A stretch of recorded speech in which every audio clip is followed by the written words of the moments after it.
అనుభూతి కవిత్వం అని విడిగా ఒకటి వర్గీకరించాల్సిన అవసరం ఉందని మీరు ఎందుకు అనుకున్నారు? అది ఎలా చేశారు? అసలైన విషయం ఏమిటంటే 1970 తర్వాత సాహిత్య విషయకంగా చాలా మార్పులు వచ్చాయి.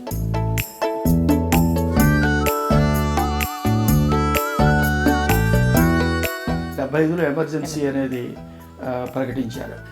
మీ మీద కొన్ని ప్రభావాలు ఉన్నట్టుంటాయి. ముఖ్యంగా మీ తండ్రి పండితుడు, కవులు, ఇద్దరికంటే హనుమత్ శాస్త్రి గారు ఆయన సృష్టిలో తీయనిది స్నేహమేనో తెలియని వాళ్ళు ఎవరు ఉండరు. ఆయన ప్రభావం మీ మీద ఎంత ఉంది? అలాగే మీరే చెప్పుకున్నారు శ్రీ తిలక్, శ్రీపాద, వీళ్ళందరి ప్రభావం.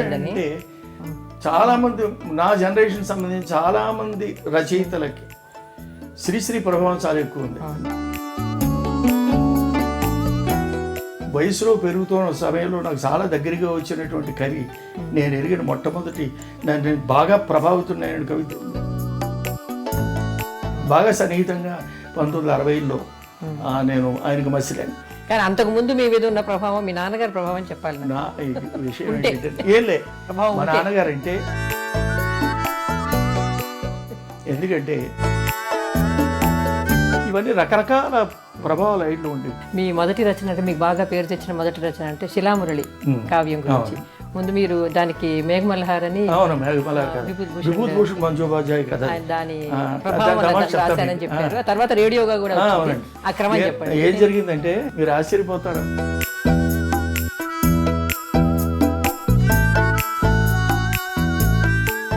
ఆఫీసులో అప్పు పెట్టి నాటకాల్లోకి వెళ్లే ముందు మీరు ఇన్ని పాటలు రాశారు. చాలా వైవిధ్యం ఉంది మీరు రాసిన రేడియో రాసిన పాటల్లో. ఈ మాసం పాటలు కూడా రాశారు. కానీ మీరు తేనెల తేటల మాటలతో ఈ దేశమాతనే కొలువదమా, మీ పేరు చెప్తే గుర్తుకొచ్చే పాట అది. అది చెప్తా. దాని తమాషా ఏంటంటే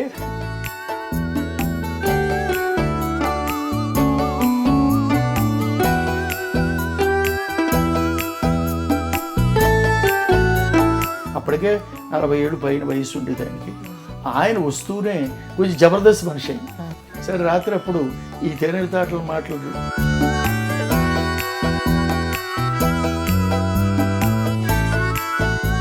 అది దాని చరిత్ర. అలా చేస్తే అది ఎంత పాపులర్ అయింది నేను ఊహించలే. అయితే మామూలుగా శ్రీనాథుడి మీద నాటకం రాశారనుకోండి, శ్రీనాథుడి పద్యాలు వాడతారు. వేమన మీద నాటకం రాస్తే వేమన పద్యాలు వాడతారు. పోతన మీద రాస్తే పోతన పద్యాలు వాడతారు. మీరు అన్నమయ్య పాటలు తక్కువ వాడారు. అవును, చెప్తా. దానికి కారణం చెప్తాను. నేను మొట్టమొదటిసారి అసలు యక్షగానాలు జోలికి వెళ్ళడానికి కారణం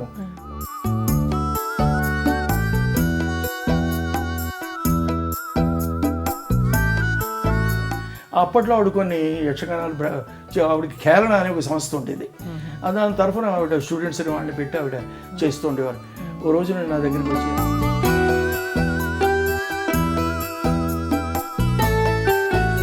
చేయమంటే తప్పకుండా చేస్తాను. మొట్టమొదటిసారి మాడవికి చేశాను. అంటే నాకు వచ్చిన సందేహం ఏంటంటే మీకు సంగీతం మీద పట్టు ఎలా వచ్చిందండి? రాసినవన్నీ లిరిక్స్ లాగా. అవునవును అవును. అంటే మీకు అన్ని గతులు తెలియాలి, ఆ ఛందస్సు, దేశీయ ఛందస్సు ఎక్కువగా. నాకు సంగీతం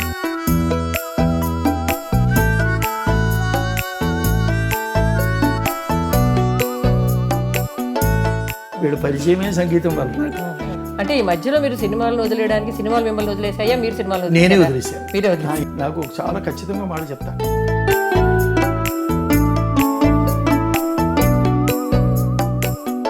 మన రచయితలేమో రచన చదువుకోవడం కోసం నాటకాలు రాస్తే, ప్రదర్శకులేమో దాన్ని మార్చుకొని ప్రదర్శనగా చేయాల్సి వచ్చింది అన్ని ఆల్మోస్ట్. అంటే మన నాటక రచయితలకి ప్రదర్శన దృష్టి లేదంటారా? సంస్కృత నాటక పద్ధతులు ఎర్లీ డేస్లో నాటకాలు రాసిన వాళ్ళందరూ అనువాదాలు చేశారు.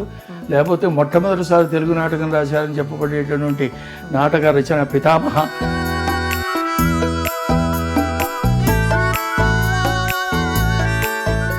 మీ విమర్శ గురించి ఒక మాట. మీ విమర్శ చాలా ఆబ్జెక్టివ్గా ఉంటుంది. ఇక్కడ మీకు ఇష్టమైన కవులను కూడా మీకు నచ్చని విషయాలు చెప్తారు. ఒక చలంలో కానీ, తిలకలో కానీ, శ్రీశ్రీలో కానీ మీకు నచ్చని విషయాలు ఏమైనా ఉంటే చెప్తారు. నేను అనుకోవడం విమర్శన దృష్టి మీ ఆత్మకథ మీద కూడా పనిచేసిందా? ఈ ఆబ్జెక్టివిటీ ఉందా? అంటే ఇది మీరు నేను ఇప్పుడు చెప్పబోయే వాక్యం మీరు ఇందులో పెట్టకూడదు అన్నట్టు. సర్వేపల్లి గోపాల్ వాళ్ళ తండ్రి గురించి my father is a bastard అని రాశాడు. చల్లపల్లి వెంకట శాస్త్రి గారు తను రోడ్డు మీద కొట్టుకున్న విషయం శ్రీనివాస సుబ్రహ్మణ్య శాస్త్రి గారు అది చరిత్ర ఉండాలని చెప్పాడు.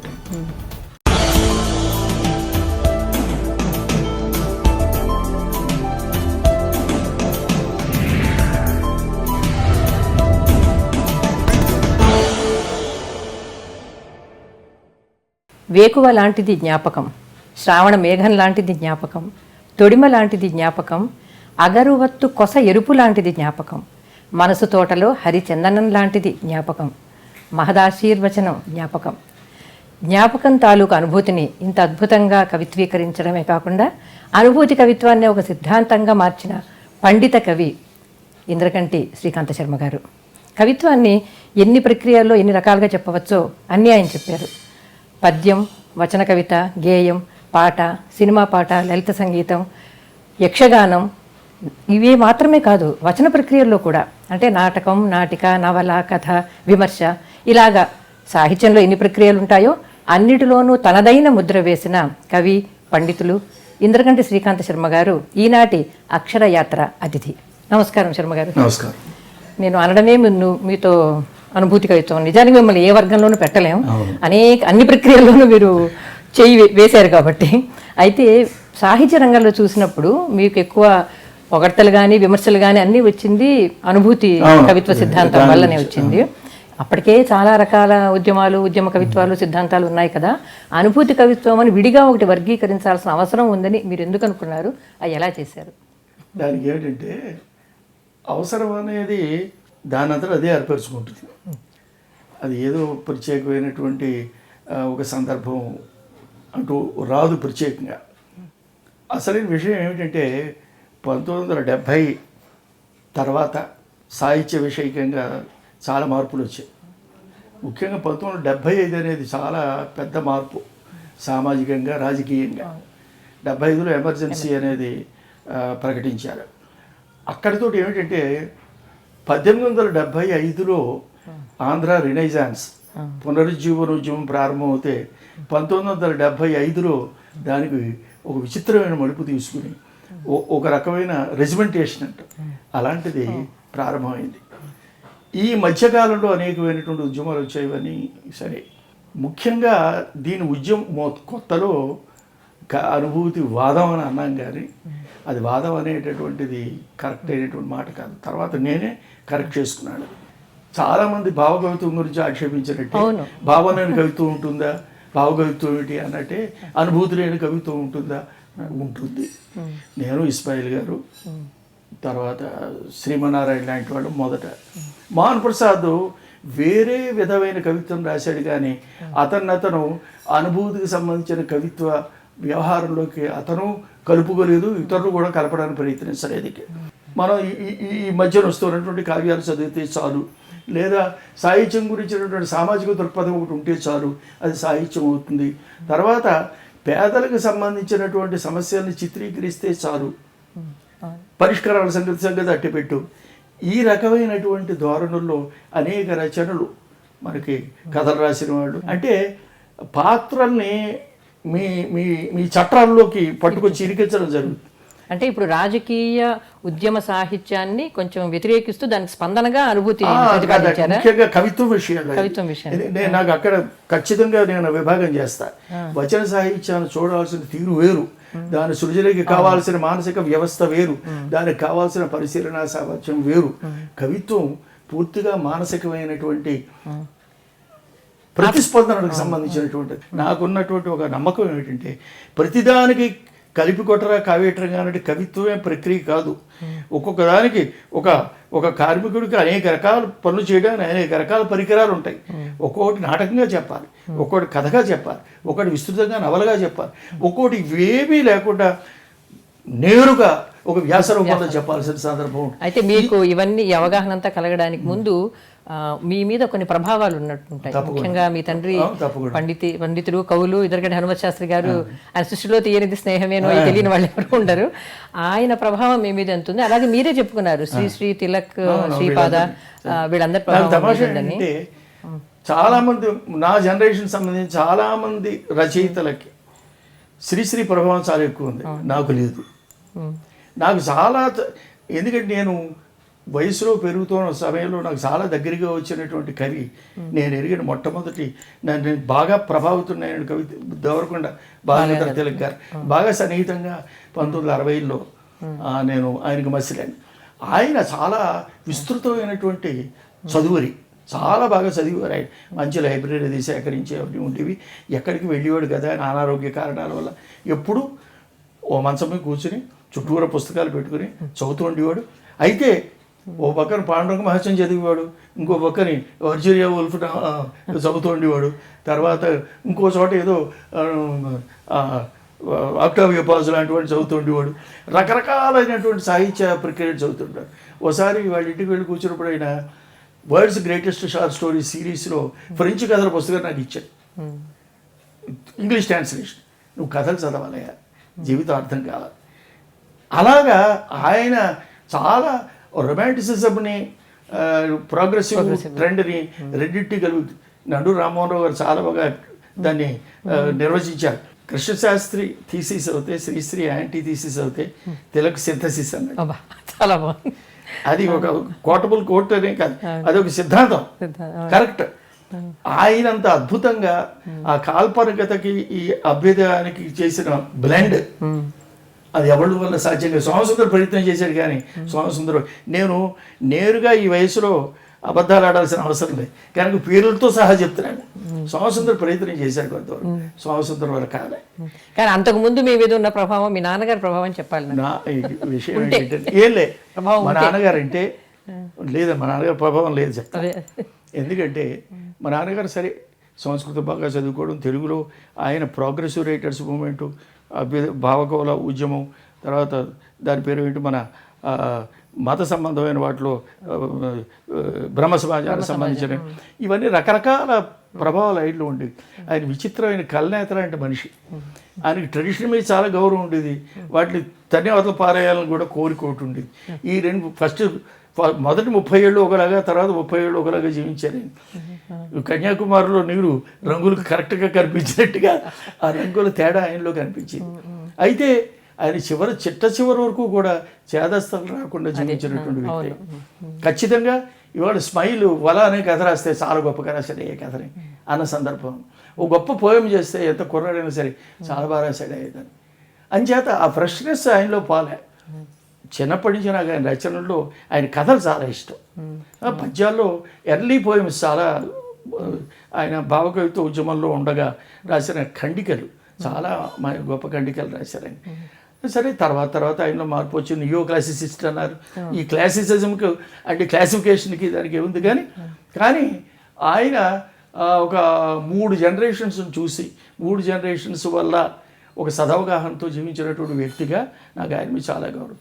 జీవితంలో ఆయన చేద్దాం అనుకుని చేయలేకపోయిన మిజరబుల్ ఫెయిలియర్ అన్న నమ్మకం నా ఆత్మకథలో కూడా విషయాన్ని నేను స్పష్టంగా రాశాను. అది ఇక మీ మొదట మీకు బాగా పేరు తెచ్చిన రచన. తర్వాత ఇందాక మీరు అన్నదాన్ని నేను ఒక ముగింపు ఇవ్వాలి. ఈ అనుభూతి కవిత్వం అనేటటువంటి దానికి ఆ పేరు పెట్టడం, రచయిత అనేవాడికి ఎట్టి అనుభవం అయినా సరే ఆ అనుభవం చాలా ప్రధానమైనటువంటిది. నాకు విమల రాసిన కవిత్వం నాకు చాలా ఇష్టం. శివసాగర్ రాసినటువంటి కవిత్వం నాకు చాలా ఇష్టం. ఇది ఎవరినో ఉద్ధరించడానికినో మన విశాల దృక్పథం చెప్పడం కోసం కాదు. ఎక్కడ గొప్ప కవిత్వం ఆటోమేటిక్గా మీకు అది మీ మనసుని పనిచేస్తుంది, మనసు మీద. ఈ దృక్పథంతో మనం సాహిత్యాన్ని చూడాలి తప్ప ఈ గడులు గీసి మనకేదో పోస్ట్ ఆఫీసుల్లో పిజిన్ హోల్స్ ఉంటాయి, ఉత్తరాలు సార్ట్ అవుట్ చేసి ఇది పారాయణ ఇది ప్రబంధం ఇది పారాయణ. ప్రబంధ కవిత్వం కూడా నాకు చాలా ఇష్టం, బట్ విత్ సర్టెన్ లిమిటేషన్స్. దాంట్లో చూడవలసిన విధానంగా దాన్ని చూడాలి. అలాగే ఇతిహాస కవిత్వాన్ని ఒకలాగా చూడాల్సి కనుక ముందరి నుంచి వస్తున్నటువంటి లెగసీ అంటారు. ఈ సాహిత్య వారసత్వాన్ని అన్ని రకాల ప్రక్రియలతోటి రచయితగా ఎదగదలుచుకున్నవాడు అది ఖచ్చితంగా దానిని అనుసరిస్తూ అధ్యయనం చేస్తూ ఉండాలని నేను విశ్వసించాను. సభలో నేను మాట్లాడడానికి లేచినప్పుడు రాజారాం గారిని ఒక స్లిప్ పంపించారు. తిరుపతి నుంచి యూనివర్సిటీ స్టూడెంట్స్ వాళ్ళు చాలామంది వచ్చారు, మీరు అనుభూతి వాదం అంటున్నారు కదా, దాని గురించి ఏదైనా మాట్లాడాలి అని. అప్పుడు మొట్టమొదటిసారి వేదిక ఎక్కి నేను దాని గురించి మాట్లాడేది, రాయడం కూడా చేయలేదు అప్పటికేమి. నా పుస్తకానికి 76లో పుస్తకం వచ్చేది అనుభూతి గీతాలు మొట్టమొదటిసారి. అందులో పద్యాలు పెట్టాను, గేయాలు పెట్టాను, వచన కవిత్వం పెట్టానని పెట్టాను. దానికి ఆ పేరు పెట్టిన వారు నేను కాదు, అనుభూతి గీతాలు నండు రామారావు పెట్టారు ఆ పేరు. అనుభూతి గీతాలను పెట్టండి దీనికని. అంచేత అప్పుడు ఆ పేరు పెట్టిన వెంటనే అజంతా గారు దానికి ముందు మాట రాశారు. రాస్తే అందులో ఒక మాట అన్నాడు, ఏనాడో శ్రీశ్రీ పారేశ్వర గీతాన్ని పట్టుకుని ఇవాళకి వేళ్లాడుతున్నారు కవులు అన్నాడు. అది పెద్ద కాంట్రవర్సీ అయిపోయింది. దాని మీద చాలా చర్చలు జరిగాయి. తర్వాత సరే వీరసానికి సంబంధించిన వాళ్ళు కానీ ఇతరులు కానీ నా మీద చాలా తీవ్రంగా మాట్లాడడం జరిగింది. రమణారెడ్డి గారితో చాలా ఉత్తర ప్రత్యుత్తరాలు జరిగాయి. ఆయన పబ్లిష్ చేద్దామని కూడా అంటే నేను నా దగ్గర అట్టి పెట్టాను, ఆయన కూడా అట్టి పెట్టాడు. కానీ ఎందుకో తర్వాత అది జరగలే. ఇప్పటికీ నా దగ్గర ఆయన రాసిన ఉత్తరాలు ఉన్నాయి. మీ మొదటి రచన అంటే మీకు బాగా పేరు తెచ్చిన మొదటి రచన అంటే శిలామురళి కావ్యం గురించి. ముందు మీరు దానికి మేఘమల్హార్ అని విభూతిభూషణ్ మంజోపాధ్యాయ కథ దాని రాశానని చెప్పారు. తర్వాత రేడియోగా కూడా ఆ క్రమం చెప్పండి. ఏం జరిగిందంటే నేను ఫిఫ్త్ ఫారం చదివి వయసులో 1956లో మా ఇంట్లో ఏంటంటే భారతి పత్రికలు 1930 నుంచి మా ఇంట్లో ఉండేవి. మాకు సమ్మర్ హాలిడేస్ వచ్చినా లేదా సెలవులు వచ్చినా ఆ పత్రికలు పెట్టుకు చదవడం అలవాటు. మా నాన్న బయటికి ఎక్కువ వెళ్ళి ఎండలో పడి తిరిగి ఆటలు ఆడించేవారు కాదు. అందుకని ఇంట్లో కూర్చుంటే కాలక్షేపం ఈ పత్రికలు వేసి చదువుతూ ఉండడం. అలాగా 1956లో భారత పత్రిక నేను చదవడంలో మణికొండ సరోజిని దేవను కాబట్టి నాటికి చదివాను. ఆవిడెవరో తర్వాత నా కే రాఘవ మా ఆవిడేనయ్యా అని చెప్పాడు. మా ఆవిడ పేరుతో రాశాను నేను పెళ్ళైన కొత్తల్లోను అని చెప్పాడు. తర్వాత రాఘవ గారు కే రాఘవ, కనకభూష రాఘవ నాటకం రచయిత. సరే ఆ నాటిక చదివే నాకు చాలా నచ్చింది. అంటే ఒక గొప్ప ఆర్టిస్ట్ అయినటువంటి వాడు ఈ తన వ్యక్తిగతమైనటువంటి సుఖము, స్నేహము, ప్రేమ కాకుండా ప్రపంచానికి సంబంధించిన మేలు జరగడం కోసం ఒక గొప్ప త్యాగం చేయడం అనేది ఆ కథలో నాకు నచ్చిన అంశం. అయిపోయిన తర్వాత అది ఆధారంగా పెట్టుకుని నేను సరే మనం నాటకం రాసే విధానం వేరు, దానికి ఉండే క్యారెక్టరైజేషను, దానికి ఉండే సన్నివేశాల కల్పనలు వేరుగా ఉంటాయి. కావ్యం రాసేప్పుడు కావ్యం పద్ధతి వేరుగా ఉంటుంది. అందుకని దానికి ఒక పథకం పెట్టి గేయం నాకు చాలా ఇష్టమైన ప్రక్రియ చిన్నప్పటి నుంచి కూడా. అందుకని మామూలుగా ఇప్పుడు నారాయణ రెడ్డి గారు గేయ కవిత్వం రాసినట్టుగా గ్రాంధికమైన మనం సాధారణంగా గ్రాంధికం చాలా సులువుగా ఉంటుంది. పద్యం నడకకి గేయ నడకకి కూడా తొలి రోజుల్లో అభ్యుదయ కవులు కూడా గ్రాంధికమైన పద్ధతిలో వచనాన్ని కొంత దూరం వచ్చిన కవిత్వం కొంత దూరం గేయంగా రాసిన వాళ్ళు చాలామంది ఉన్నారు. అంచేత గేయం ఇష్టం కావడం వల్ల పూర్తి వ్యవహారిక భాషలో గేయం నడిపిస్తే ఎట్లాగుంటుంది అని కోరికలు. అప్పుడు సంస్కృత కావ్యాల పద్ధతిలో ప్రతి ప్రకరణానికి గేయం ఛందస్సు మార్చడం, ప్రతి ప్రకరణానికి. అలా అప్పట్లోని ఛందస్సుల మీద కొన్ని పుస్తకాలు చదివారు. మన సంపత్ కుమార్ ఆచార్య ఛందస్సు చాలా గొప్ప పని చేశారు. అంచేత ఛందస్సుల మీద చదవడంలో తురగవల్గం రగడ, మధురగతి రగడ, ముత్యాల సరం, హై ప్రచార రగడ, ఇలా రగడలు రకరకాల స్టడీ చేసి ఒక్కొక్క రగడ ఒక్కొక్క చాప్టర్కి వచ్చేలాగా అలా 12 చాప్టర్లో ఆ కావ్యం రాశారు. మా నాన్నగారు వినిపించారు. బాగుంది అన్న అంటే నాకు ఎలా ఉండేది, భారత్లో వచ్చి అయితే బాగుండేది సీరియల్ కానీ కోరిక ఉండేది. నేను భారత్కి పంపించి భారత వాళ్ళు అన్నారు కావ్యం బాగుంది కానీ మేము సీరియల్గా వేసే అవకాశం మాకు కష్టమైపోతుంది, అందుకని మేము వేయటం లేదని నాకు తిప్పి పంపించారు. సరే ఏం చేద్దాం, పుస్తకాన్ని వెయ్యాలి. అప్పుడు ನಾನು లక్ష్మణ యతీంద్రుడు తర్వాత కాలంలో ముత్తివు లక్ష్మణదాస్ గారు, ఆయన సోషలిస్టు, మా గురువుగారు. మేము కాలేజీలో చదివినప్పుడు నేను సీనియర్గా ఉన్నప్పుడు ఆయన మా జూనియర్ క్లాసెస్కి ఆయన ప్రబంధాలు, కావ్యాలు, పాఠాలు చెప్తూ ఉండేవారు. నేను ఆయన రూమ్మేట్ను కూడా. అంచేత ఇదంతా ఏమిటని ఉండగా ఆయన దాని దగ్గర పెట్టుకుని కావ్యాల గురించి వాటి గురించి నాకు చెప్పి మోడర్న్ లిటరేచర్లో ఎవడెవడ చదవాలి అనేది ఆయన ఇటువంటి కూడా బాగా చదివినటువంటి వ్యక్తి. తర్వాత ఆయన ప్రోగ్రెసివ్ మూవ్మెంట్కి సంబంధించి సోషలిస్టు. అంచేత ఆయన ప్రభావం కూడా నా మీద చాలా ఉంది. ఈ చదవడం అనేటటువంటి వ్యసనం ప్రాచీన సాహిత్యం, ఆధునిక సాహిత్యానికి సంబంధించిన గడువులు పెట్టుకోకూడదు. సాహిత్యం అనేది ఒకటే ఉంటుంది, దానికి కొన్ని వందల సంవత్సరాలు ప్రవాహంలాగా పెడుతూ ఉంటుంది. ఆయన అన్నగారు ప్రవాహిని దేశీయ అన్నట్టు అలాగా ఓ ప్రవాహంగా పెడుతూ ఉంటుంది. దాన్ని మనం అన్ని రకాలు చదవాల్సి, మనం ఏ మార్గం అనుసరిస్తామని తర్వాత సంగతి. మనం ఏదైనా మార్గం అనుసరించవచ్చు, కానీ ఈ వారసత్వాన్ని మాత్రం వదులుకోకూడదు అనేది ఆయన నుంచి నేను గ్రహించినటువంటి విషయం. ఈ ప్రక్రియలో చదవడం అప్పుడు గేయం దగ్గరకు వచ్చినప్పుడు వ్యవహారిక భాషలో రాస్తే బాగుంటుందని ఈ ఒక్కొక్క ప్రకరణానికి ఒక్కొక్క రగడ పెట్టుకుని ఆ పద్ధతిలో మొత్తం 12 ప్రకరణాల కింద రాశారు. కావ్యం రాసేసిన తర్వాత ఆయన ఏం చేశారంటే ఇది అశ్వద్ధమయ్య వాడు ముముక్షు ప్రెస్ అని ప్రెస్ ఉంది, ఆయన దాన్ని చూస్తుండేవారు. అప్పుడు పుస్తకం వేయాలని డిసైడ్ చేసాం. నాన్నగారు కూడా బాగుంది అన్నారు కదా అని ఒక ధైర్యం ఆయనకి ఇచ్చేసా. 1969 నేను ఆంధ్రజ్యోతికి వచ్చాను. 70 జనవరిలో పుస్తకం వచ్చేది, అంటే ప్రింట్ అయింది. దానికి చలంగారు ముందు వాడు రాస్తే బాగుండని నాకు ఉండేది. చలం గారు కుదరలేదు నాకు. విశ్వనాథ సత్యనారాయణ గారు రాస్తే ఏమో బాగుంది నాకు. సత్యనారాయణ గారు నేను అడిగితే తప్పకుండా రాస్తాను, నువ్వు కూర్చొని వినిపించింది. ఆయన ఏదో ఊరు పెడుతున్నాడు, అప్పుడు కూర్చొని వినిపి మళ్ళీ రమ్మన్నాడు. మనం తర్వాత మళ్ళీ వెళ్ళలేదు, నేను ఆయన దగ్గర వెళ్ళలేదు. అప్పుడు నన్ను రామ్మోహన్ నేను రాస్తాను, రామ్మోహన్ రావు తనంతట తను ఆ పుస్తకానికి కావ్యాన్ని ఇంట్రడ్యూస్ చేస్తూ ముందు మాట రాశారు. అప్పుడు 1970 జనవరిలో వచ్చేయింది. ఆ పుస్తకం వచ్చైన తర్వాత నాకు చాలా పేరు వచ్చింది. ఆ పుస్తకం చాలామంది రివ్యూస్ అవన్నీ బాగా వచ్చాయి. తర్వాత చాలామంది పెద్దవాళ్ళు, కవులు, శాస్త్రి గారు కూడా, శాస్త్రి గారు, తర్వాత విశ్వనాథ గారు, తర్వాత జోగారావు గారు, తర్వాత మిగతా చాలా చాలా ఆనాటి పెద్దవాళ్ళు క్రిటిక్స్ అందరూ, నారాయణ గారు, విజయనారాయణ గారు, వీళ్ళందరూ కూడా నాకు ఉత్తరాలు రాశారు. అందుకని అది మొట్టమొదటి నాకు పేరు వచ్చాడు. అప్పుడు అది చూడడానికి ఇంకో కారణం, జానకి బాలు ఏమో ఆర్టీసీలో పనిచేస్తూ ఉండేది. డబ్బులు ఎక్కడి నుంచి ఉన్నాయో వేయడం. అప్పుడు మీరు ఆశ్చర్యపోతారు, అందరూ 700 రూపాయలు పుస్తకం 1000 కాపీలు చూడడానికి, 700 రూపాయలు. ఆ 700కి ఏం చేస్తానేమో ఆఫీసులో అప్పు పెట్టి జానకి బాలు ఫస్ట్ పబ్లిషర్ అనుకుంటా, అదే మీ ఫస్ట్ పబ్లిషర్, అదే అనుభవం. అప్పు చేస్తే ఆ 700 పట్టుకొచ్చి పెట్టి పుస్తకం చూసి ఓ పెద్ద థ్రిల్ అనమాట. అది మా నాన్నగారు అంకితం చేస్తూ సభలకు ఎప్పుడు అప్పటి నుంచి ఎప్పటికీ ఒక సభలు పెట్టేవాడిని కదా, నాకు ఇష్టం లేదు. నాకు ఏదో నాటుగా అనిపిస్తుంది. మనం ఏదో పుస్తకం రాసాం బయట పెడతాం, చదివినోడు చదువుతాడు, నచ్చినోడు చుట్టూ, లేకపోతే లేదు. దీనికి ఏదో పెద్ద ఏదో పేరెంట్ చేసినట్టు ఇదేమిటని నాకు ఎప్పుడు ఇష్టం ఉండేది కదా, నేను అది చేయలేదు ఎప్పుడు కూడా. ఎవరైనా తర్వాత పెట్టాం కానీ పరిచయ సభను పెట్టారు, కానీ మన ఛాయ మోహన్ గారు పెట్టారు, నా విశ్వేశ్వరరావు నా ఈ పెద్ద పుస్తకాలు సభ పెట్టాడు. పరిచయ సభ మార్కెట్లోకి వచ్చి మార్కెట్లో వచ్చేసిన తర్వాత ఇప్పుడు పరిచయ సభను పెట్టిన సందర్భాలు తప్ప నేను ఇప్పుడు ఆవిష్కరించాను. మా నాన్నగారు రామచంద్రపురం నుంచి కావులు వెళ్తుంటే రైలు కంపార్ట్మెంట్లోకి వెళ్ళి ఇది మీకు అంకితమని ఆయన చేతికి పెట్టా. నాకెందుకు అన్నారు, తీసుకున్నాను. అది అలాగా శిలామరుడికి సంబంధించిన చరిత్ర అది.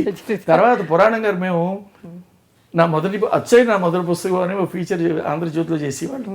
అప్పుడు అందరూ కూడా నేను అచ్చయ్య నా మొదటి పుస్తకం, దాని స్ట్రగుల్, దాని గురించి వ్యాసవాదం రాశాను. మీరు పత్రికలో పనిచేసిన తర్వాత రేడియోకి వెళ్ళారు కదా, రేడియోలో మీ జీవితం నిజంగా చాలా అద్భుతంగా ఉండేదని అనిపిస్తుంది. అప్పుడు మీరు చేసిన రచనలు అంటే అప్పుడు రేడియోలో అవసరార్థం కూడా చేస్తాం రచనలు, అలా చేసిన రచనలు ఉన్నాయి. అప్పుడే మీరు బహుశా ఈ గేయము, పాట, సంగీత రూపకము, యక్షగానము, ఈ ప్రక్రియలు మీరు స్పృశించడానికి రేడియో కారణం. ఎందుకంటే నేను ఈ విషయాన్ని నా సుచరిత్రలో రాశాను. బయట నన్ను గురించి ఇంటర్వ్యూ చేసినప్పుడు కూడా నేను చెప్పింది ఏంటంటే, నేను పత్రికల్లోనే కనుక కొనసాగి ఉంటే నేను రివ్యూలు చేస్తుండేవాడిని. ఎక్కువ నా దగ్గర రివ్యూ వీక్ ఐఎస్ అనే పేరుతోటి రివ్యూలు రాస్తుండేవాడిని. రకరకాల పుస్తకాలు రివ్యూ చేస్తుండేవాడిని. ఎక్కువ పురాణ గారు నాకు రివ్యూలు ఇస్తుండే. డైలీ కూడా ఎప్పుడైనా రామ్మోహన్ రావు గారు ఇస్తే చేస్తుండేవాడిని. మెయిన్ అది చేస్తుండేవాడు. పోయిటరీ చాలా తక్కువ రాసేవాడిని. కథలు అంత క్రితం 1962 నుంచి 67 వరకు కథలు రాశాయి. సుమారు 10 కథలు దాకా వచ్చాయి. తర్వాత మా నాన్నగారు వేళకోళం చేసేసారు. తెరలేనో కథ రాశాను. రాస్తే అందులో ఏమయ్యా రమణీ నమ్మవాణులు నేను కథల్లో పెట్టకుండా కథలు రాయలేవా అన్నారు.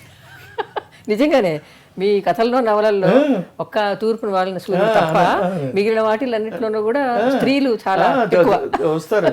తర్వాత అందులో వేసరికి సంబంధించినటువంటి ఈ క్యారెక్టర్స్ కూడా ఎక్కువ వస్తాయి. అది కూడా ఉంది. దానికి కూడా ఒక అబ్సెషన్ ఉంది నా చిన్నప్పటిది. అది ఇది ఈ కథలు రాయడం అది ఏదో విషయం మాట్లాడుతున్నాను దీనికి. రేడియో పత్రికలో కనుక నేను కొనసాగి ఉంటే నేను క్రిటిసిజం చేసేవాడిని, పోయిటరీ రాసి ఉండేవాడిని, కథలు రాసి ఉండేవాడిని. నాకు ఇష్టం కనుక రేడియోకి రావడం వల్ల ఏం జరిగిందంటే దీన్ని పూర్తిగా ప్రక్రియ మారిన సందర్భంలో ఇక్కడ పాట, నాటకం ఈ రెండు రాయడానికి ప్రత్యేకంగా రేడియో కారణం.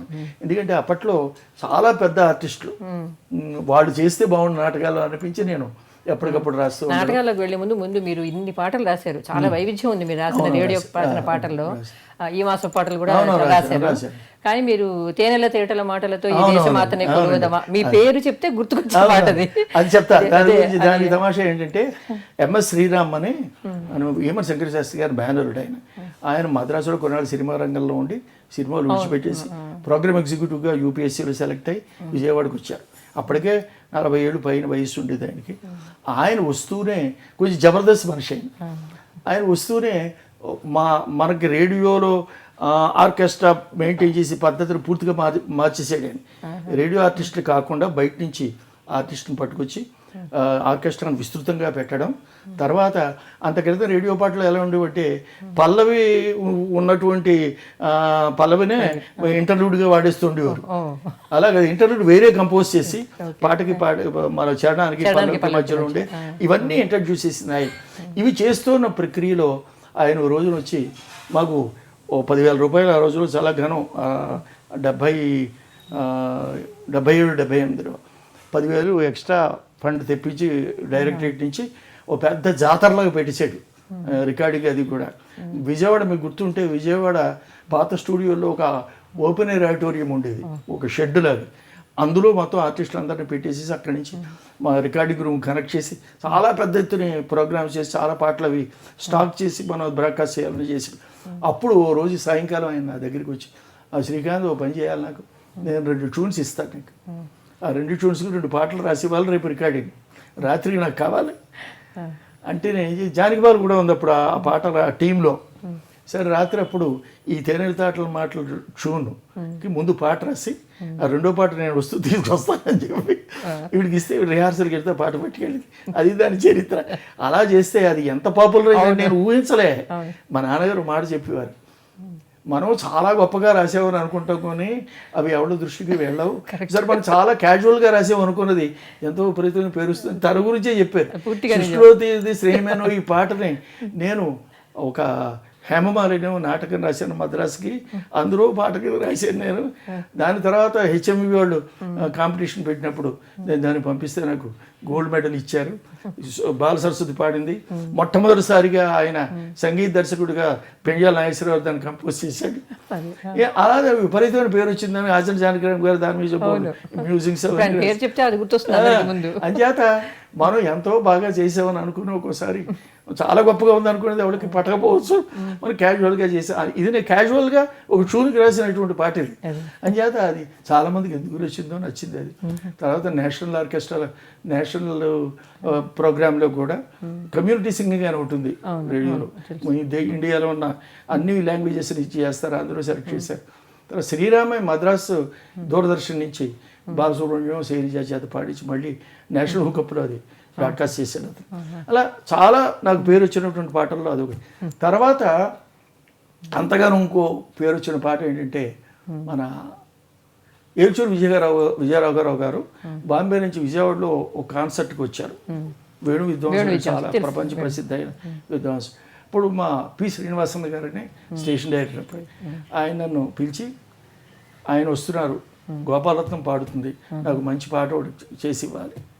నేను అప్పుడు మద్రాసు ఏదో సినిమా పని మీద వెళుతున్నా, వేదవతిని పంపిస్తా, ఇంట్లో కూర్చుంటే పాట రాసి ఇచ్చి వెళ్ళాను అప్పటికప్పుడు.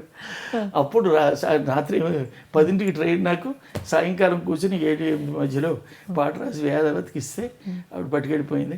ఆ పాటని ఆయన కంపోజ్ చేస్తే గోపాలరత్నం గారు పాడి తిరునాళ్ళకు తరలిచ్చే కన్నె పిల్లల మెరుపులతో మెరిసింది వానక, దానికి కూడా నాకు చాలా పేరు వచ్చినటువంటి పాట అది. సో ఏమి జరుగుతాయంటే ఇవి గబగబా చేసామని అనుకుంటాం, కానీ నేనే విన్నప్పుడు నాకు ఇంత బాగుంది అనుకుంటాను. ఇది సాధారణంగా క్రియేటివ్ వర్క్ అన్నింటిలో కూడా ఒక కథ రాసినప్పుడు కథ రాసిన వాడు కూడా ఇంత సంతోషిస్తాడు. ఓ మంచి నాటకం వచ్చినప్పుడు ఆర్టిస్టులు చాలా బాగా చేసి దానికి పేరు వచ్చినప్పుడు కూడా, నేను శిలామరుల నాటకం అలాగే శారద గారు వచ్చి చేశారు, ఇక్కడి నుంచి వీరభద్రరావు హీరో చేశాడు. చాలా రామచంద్ర కాశ్యప్ వాళ్ళు చాలా పెద్ద ఆర్టిస్టులు అందరూ పనిచేశారు అందరూ. అది నాకు చాలా మొట్టమొదటి పేరు వచ్చినటువంటి నాటకం శిలామరుల నాటకం. అది కూడా ఈ కావ్యంగా రాసిన తర్వాత అది వేరే రకంగా రేడియో నాటకం చేయాలనిపించి దానికి వేరే కావ్యంలో ఉన్న పద్ధతి కంటే క్యారెక్టరైజేషన్ డ్రామా ఉండాలి కదా అందులో. ఊరికే మనం ఇందులో చెప్పే విధానం వేరుగా ఉంటే అది వేరుగా ఉంటుంది. అందులో దాంట్లో మళ్ళీ మార్పులు చేసి వీళ్ళందరూ అది చేసి అది నాటకం చేసాం. మీది యక్షగానం గురించి మాట్లాడాలంటే చాలా రాశారు. అవును, దానికి కూడా కారణం శ్రీపద పారిజాతం కదా, మామూలుగా అది అన్నమాచార్యుల గురించి రాశారు. అయితే మామూలుగా శ్రీనాథుడి మీద నాటకం రాశారనుకోండి, శ్రీనాథుడి పద్యాలు వాడతారు. వేమన మీద నాటకం రాస్తే వేమన పద్యాలు వాడతారు, పోతన మీద రాస్తే పోతన పద్యాలు వాడతారు. మీరు అన్నమయ్య పాటలు తక్కువ వాడారు. అవును, చెప్తా, దానికి కారణం చెప్తా. నేను మొట్టమొదటిసారి అసలు యక్షగానాలు జోలికి వెళ్ళడానికి కారణం వాసిరెడ్డి కనకదుర్గ గారు. ఆవిడ విజయవాడలో మ్యూజిక్ కాలేజీలో డ్యాన్స్ డిపార్ట్మెంట్లో పనిచేస్తూ ఉండేవారు. అప్పట్లో ఆవిడ కొన్ని యక్షగానాలు ఆవిడకి కేరళ అనే ఒక సంస్థ ఉండేది. దాని తరఫున ఆవిడ స్టూడెంట్స్ని వాడిని పెట్టి ఆవిడ చేస్తూ ఉండేవారు.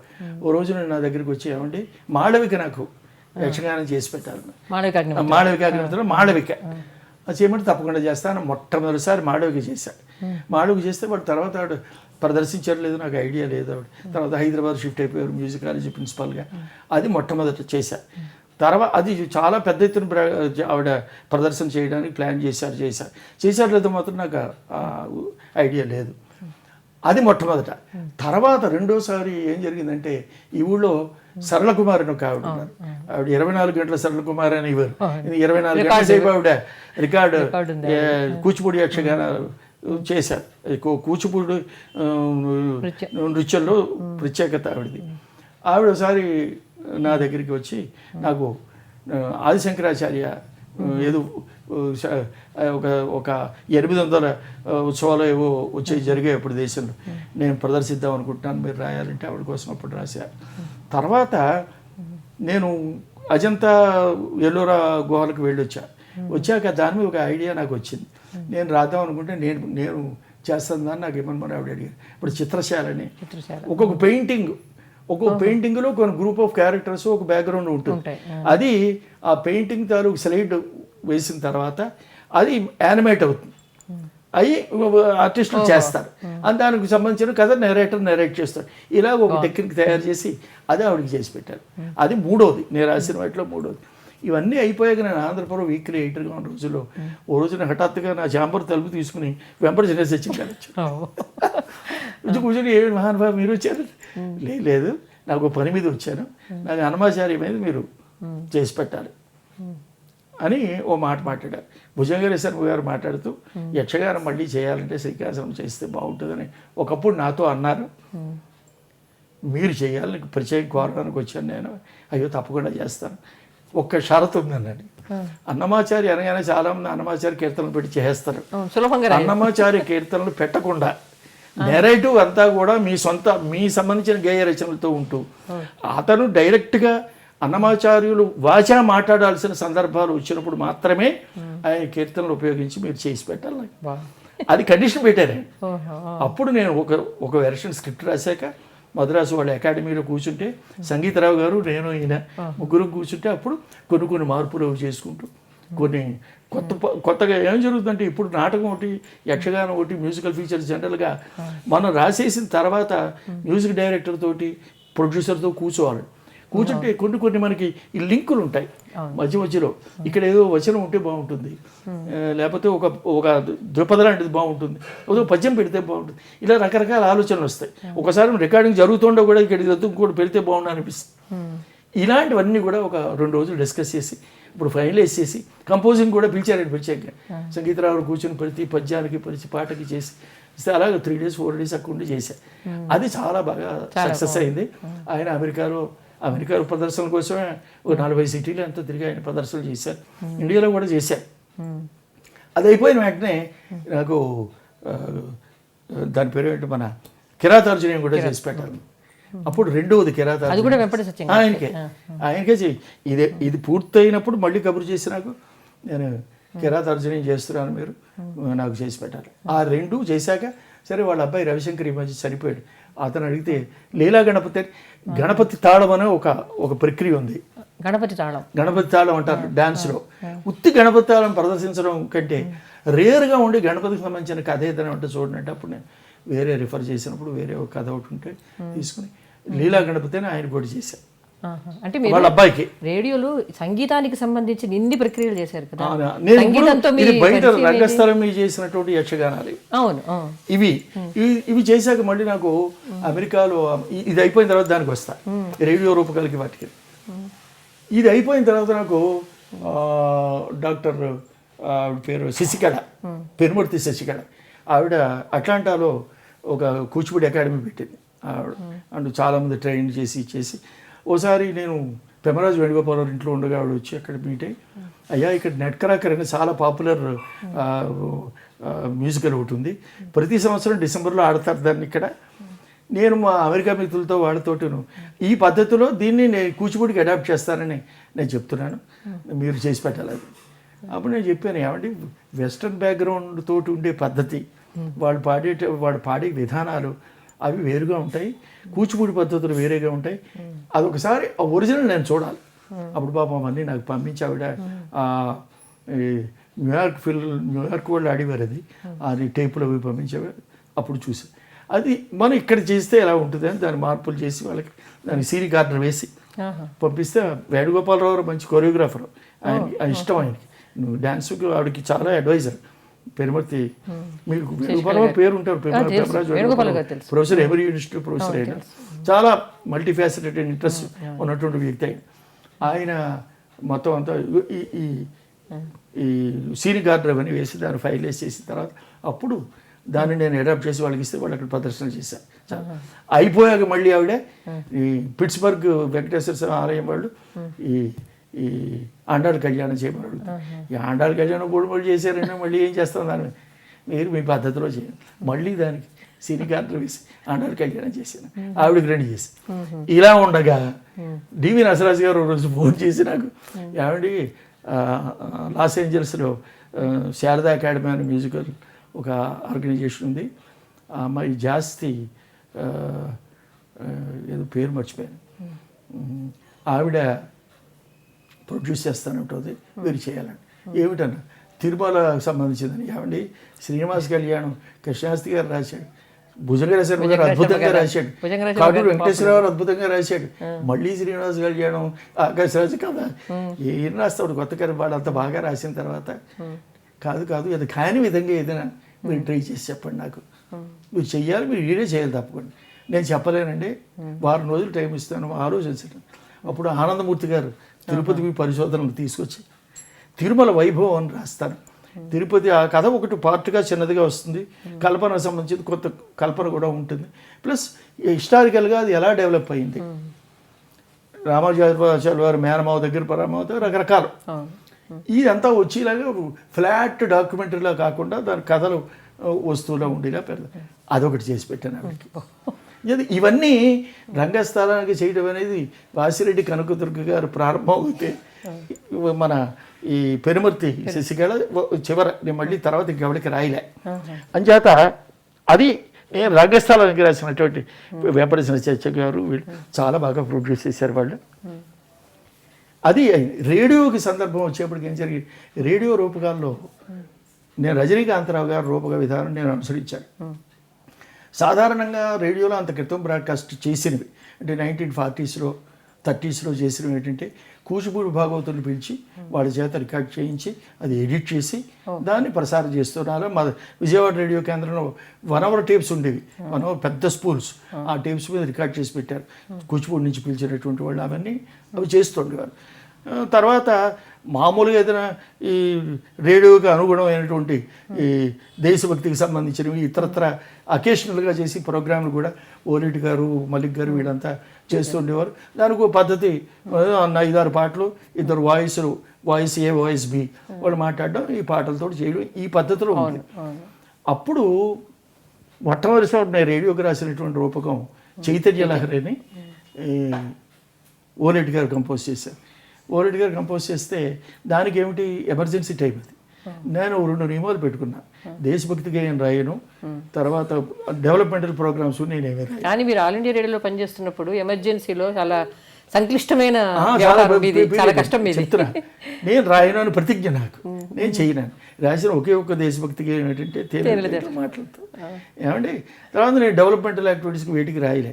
శ్రీనివాసన్ గారు ఒకసారి నన్ను వచ్చి ఫ్యామిలీ ప్లానింగ్ యూనిట్ వాళ్ళు మద్రాసు వెళ్ళి చాలా పెద్ద ప్రోగ్రామ్స్ ఫిల్మ్ ఆర్టిస్టులు, మ్యూజిక్ డైరెక్టర్స్, ఆర్టిస్టులు బుక్ చేసి చేస్తున్నారు, మీరు పాట నేను రాయరండి, మీరు ఫ్యామిలీ ప్లానింగ్ వద్దు, నాకు ఓ మంచి పాట రాయండి, ఆ గ్రూపులో మంచి పాట ఒకటి వస్తుంది, వాణి జయరామ జయసుదాస్ పాడుతున్నారు, మీరు రాయండి.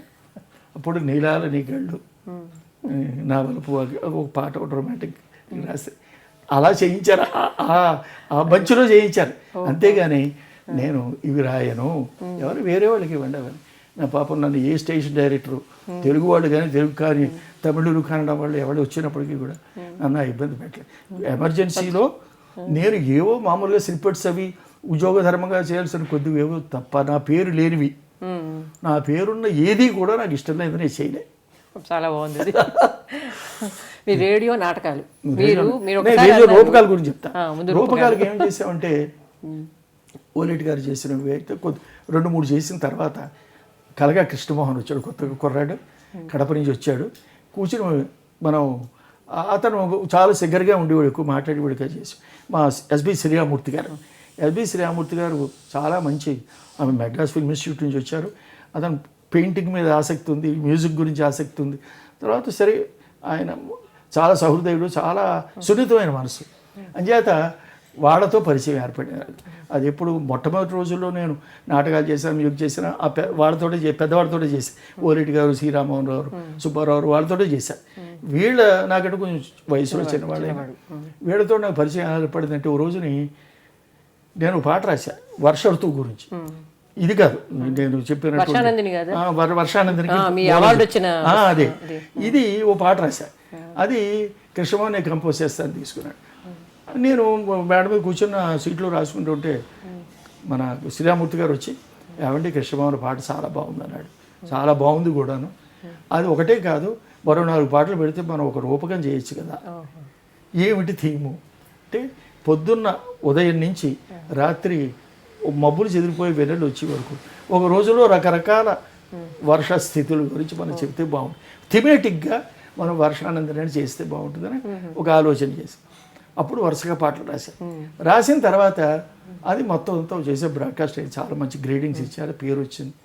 సి రామారావు క్యాజువల్గా వింటూ ఇది నేషనల్ కాంపిటీషన్స్ ఫీల్డ్ చేయొచ్చు కదా. అప్పుడు నేషనల్ కాంపిటీషన్కి ఫీల్డ్ చేసాం. రజనీకాంత్ రావు ఇంగ్లీష్లోకి ట్రాన్స్లేట్ చేశారు. తర్వాత గుంటూరులో డాక్టర్ సూర్యనారాయణ భాను అని హిందీ ప్రొఫెసర్ ఉండేవారు, ఆయన హిందీలో ట్రాన్స్లేట్ చేశారు. అప్పుడు దానికి మాకు నేషనల్ అవార్డు వచ్చింది మొట్టమొదటిసారి. తర్వాత నుంచి ఏంటంటే అదొక టెక్నిక్ చేసి మేము రజనీకాంతరావు చేశారు అలాంటివి. థిమేటిక్గా ఉండాలి, కథ ఉండకపోవచ్చు, థిమేటిక్గా ఉండాలి. ప్లస్ వాయిస్ బి ఉండకూడదు. తర్వాత వాయిస్ బి నేరేటర్ ఉన్నా కానీ సూత్రధారుడుగా ఉంటాడు. సూత్రధార వచనాలు ఉంటాయి ఉన్న చోట. మనం మొత్తం అంతా పాటలే పెట్టడం కాకుండా ఆ పర్కషన్ నుంచి రిలీఫ్ కోసం పద్యం కానీ ద్విపద కానీ అలా పెట్టాలి, చేయాలి. ఒక్కొక్కసారి పాట ఛందస్సు ఉన్నప్పటికీ కూడా దానికి పర్కషన్ లేకుండా ఇలా రకరకాలైన పద్ధతులన్నీ పెట్టి చేశాం. దాంట్లో మాకు దాదాపుగా ఒక 7 సంగీత రూపకాలకి నేషనల్ అవార్డ్స్ వచ్చాయి. ఏంటంటే సంగీతం కానీ నాటకం కానీ డాక్యుమెంటరీస్ కానీ 7 మొదటి బహుమతులు, 3 రెండో బహుమతులు, 5 కమెండేషన్స్ అలాగొచ్చాయి. అప్పుడు ఇవన్నీ కూడా 15 కూడా శ్రీరామూర్తి గారు కృష్ణమోహన్ కాంబినేషన్తో చేసినవి. చాలా బాగుంది. మా ముగ్గురికి అలా కలిసింది. మేము ముగ్గురం వాటిని చేస్తూ వచ్చాం. ఒకటి మాత్రం కొత్తగూడెం వాళ్ళకి చేశాను, ఒకటి దానికి కూడా. అంటే నాకు వచ్చిన సందేహం ఏంటంటే, మీకు సంగీతం మీద పట్టు ఎలా వచ్చిందన్నది. రాసినవన్నీ లిరిక్స్ అవును. అంటే మీకు అన్ని గతులు తెలియాలి, ఆ ఛందస్సు దేశీయ ఛందస్సు ఎక్కువగా. నాకు సంగీతంతో పరిచయం ఉంది. అదే మా బాబాయిల వాళ్ళు గాయకులు, మా నాన్నగారు తమ్ముళ్ళు వాళ్ళు కూడా గాయకులు. మా ఇంటి సరే జానకిబాల వీళ్ళ పరిచయమే సంగీతం వల్ల నాకు. వీళ్ళ ఇంట్లో వీళ్ళ తమ్ముడు వాళ్ళు కూడా ట్యూన్స్ ఇచ్చి నాకు పాటలు, నాకు స్టూడెంట్గా ఉన్న రోజుల్లో పాటలు రాయమంటూ ఉండేవారు, పాటలు రాస్తుండేవాడిని. అలాగా నాకు అలవాటు ఉంది వీళ్ళ అసోసియేషన్లో. తర్వాత ఏం జరిగింది, కృష్ణమోహన్ కానీ ఓలేటి గారు కానీ వీళ్ళంతా ట్యూన్స్ ఇచ్చి, మలిక్ గారు కానీ అందరూ కూడా మళ్ళీ ట్యూన్స్ ఇచ్చి రాయడం ప్రారంభించడం. కంపోజింగ్ కూర్చోవడం, హార్మోనియం పెట్టుకుని పర్కషన్ పెట్టుకుని ట్యూన్ వింటూ ఆ ట్యూన్కి పాట రాయడం అనేది, చాలా పాటలు ట్యూన్కి రాసి. ఇది నాకు సినిమాలో రాసేటప్పుడు నాకు మీ సినిమాలకే మీరు బాపు గారికి రాశారు, జంధ్యాల గారికి రాశారు. ఆ తర్వాత ఇటీవల సమ్మోహనంలో మీ అబ్బాయి మోహన్ కృష్ణ సినిమాలకు రాశాను. ఇతనికి మొట్టమొదట Golconda high school title song రాశాను. తర్వాత ఆ తర్వాతలో ఒక వెన్నెల పాట రాశాను. మొన్న వచ్చి నేను మంచం పడుకుంటే ఒకటి బాగోలేదు, ఒక పాట రాసి పెట్టినంటే సరే అందులో పాట రాసి. అంచేత ఏం జరిగిందంటే, అంటే ఈ మధ్యలో మీరు సినిమాలను వదిలేయడానికి సినిమాలు మిమ్మల్ని వదిలేసాయా, మీరు సినిమాలు నేనే వదిలేసాను. ఎందుకంటే 1985-86 టైంలో జంజాల గారు మెడ్రాస్ వచ్చేయండి నా దగ్గర, నాకు కూడా సహాయంగా ఉంటారు, మీకు కూడా ఒక సినిమాకు పని చేసుకుంటే 56,000 డబ్బు వస్తుంది, రేడియోలో ఎంతకాలం చేస్తారో వచ్చేయండి. నేను కూడా సరే వెళ్ళిపోదామనే నిర్ణయంలో ఉండి వెళ్ళిపోయి మద్రాసులో 2 నెలలు 3 నెలలు ఉన్నా. ఉన్న తర్వాత నాకు ఆ వాతావరణం అంటే నాకు చాలా ఖచ్చితంగా మాట చెప్తా, మనలాంటి వాడికి పనికిరాదు ఇలాంటి మాటలు మాట్లాడకూడదు. వాళ్ళకు కొన్ని అవసరాలు ఉంటాయి, వాళ్ళకు కొన్ని భయాలు ఉంటాయి, వాళ్ళకు కొన్ని ఇష్టాలు ఉంటాయి, పరిమితులు కూడా మనం పరిమితులు ఉంటాయి.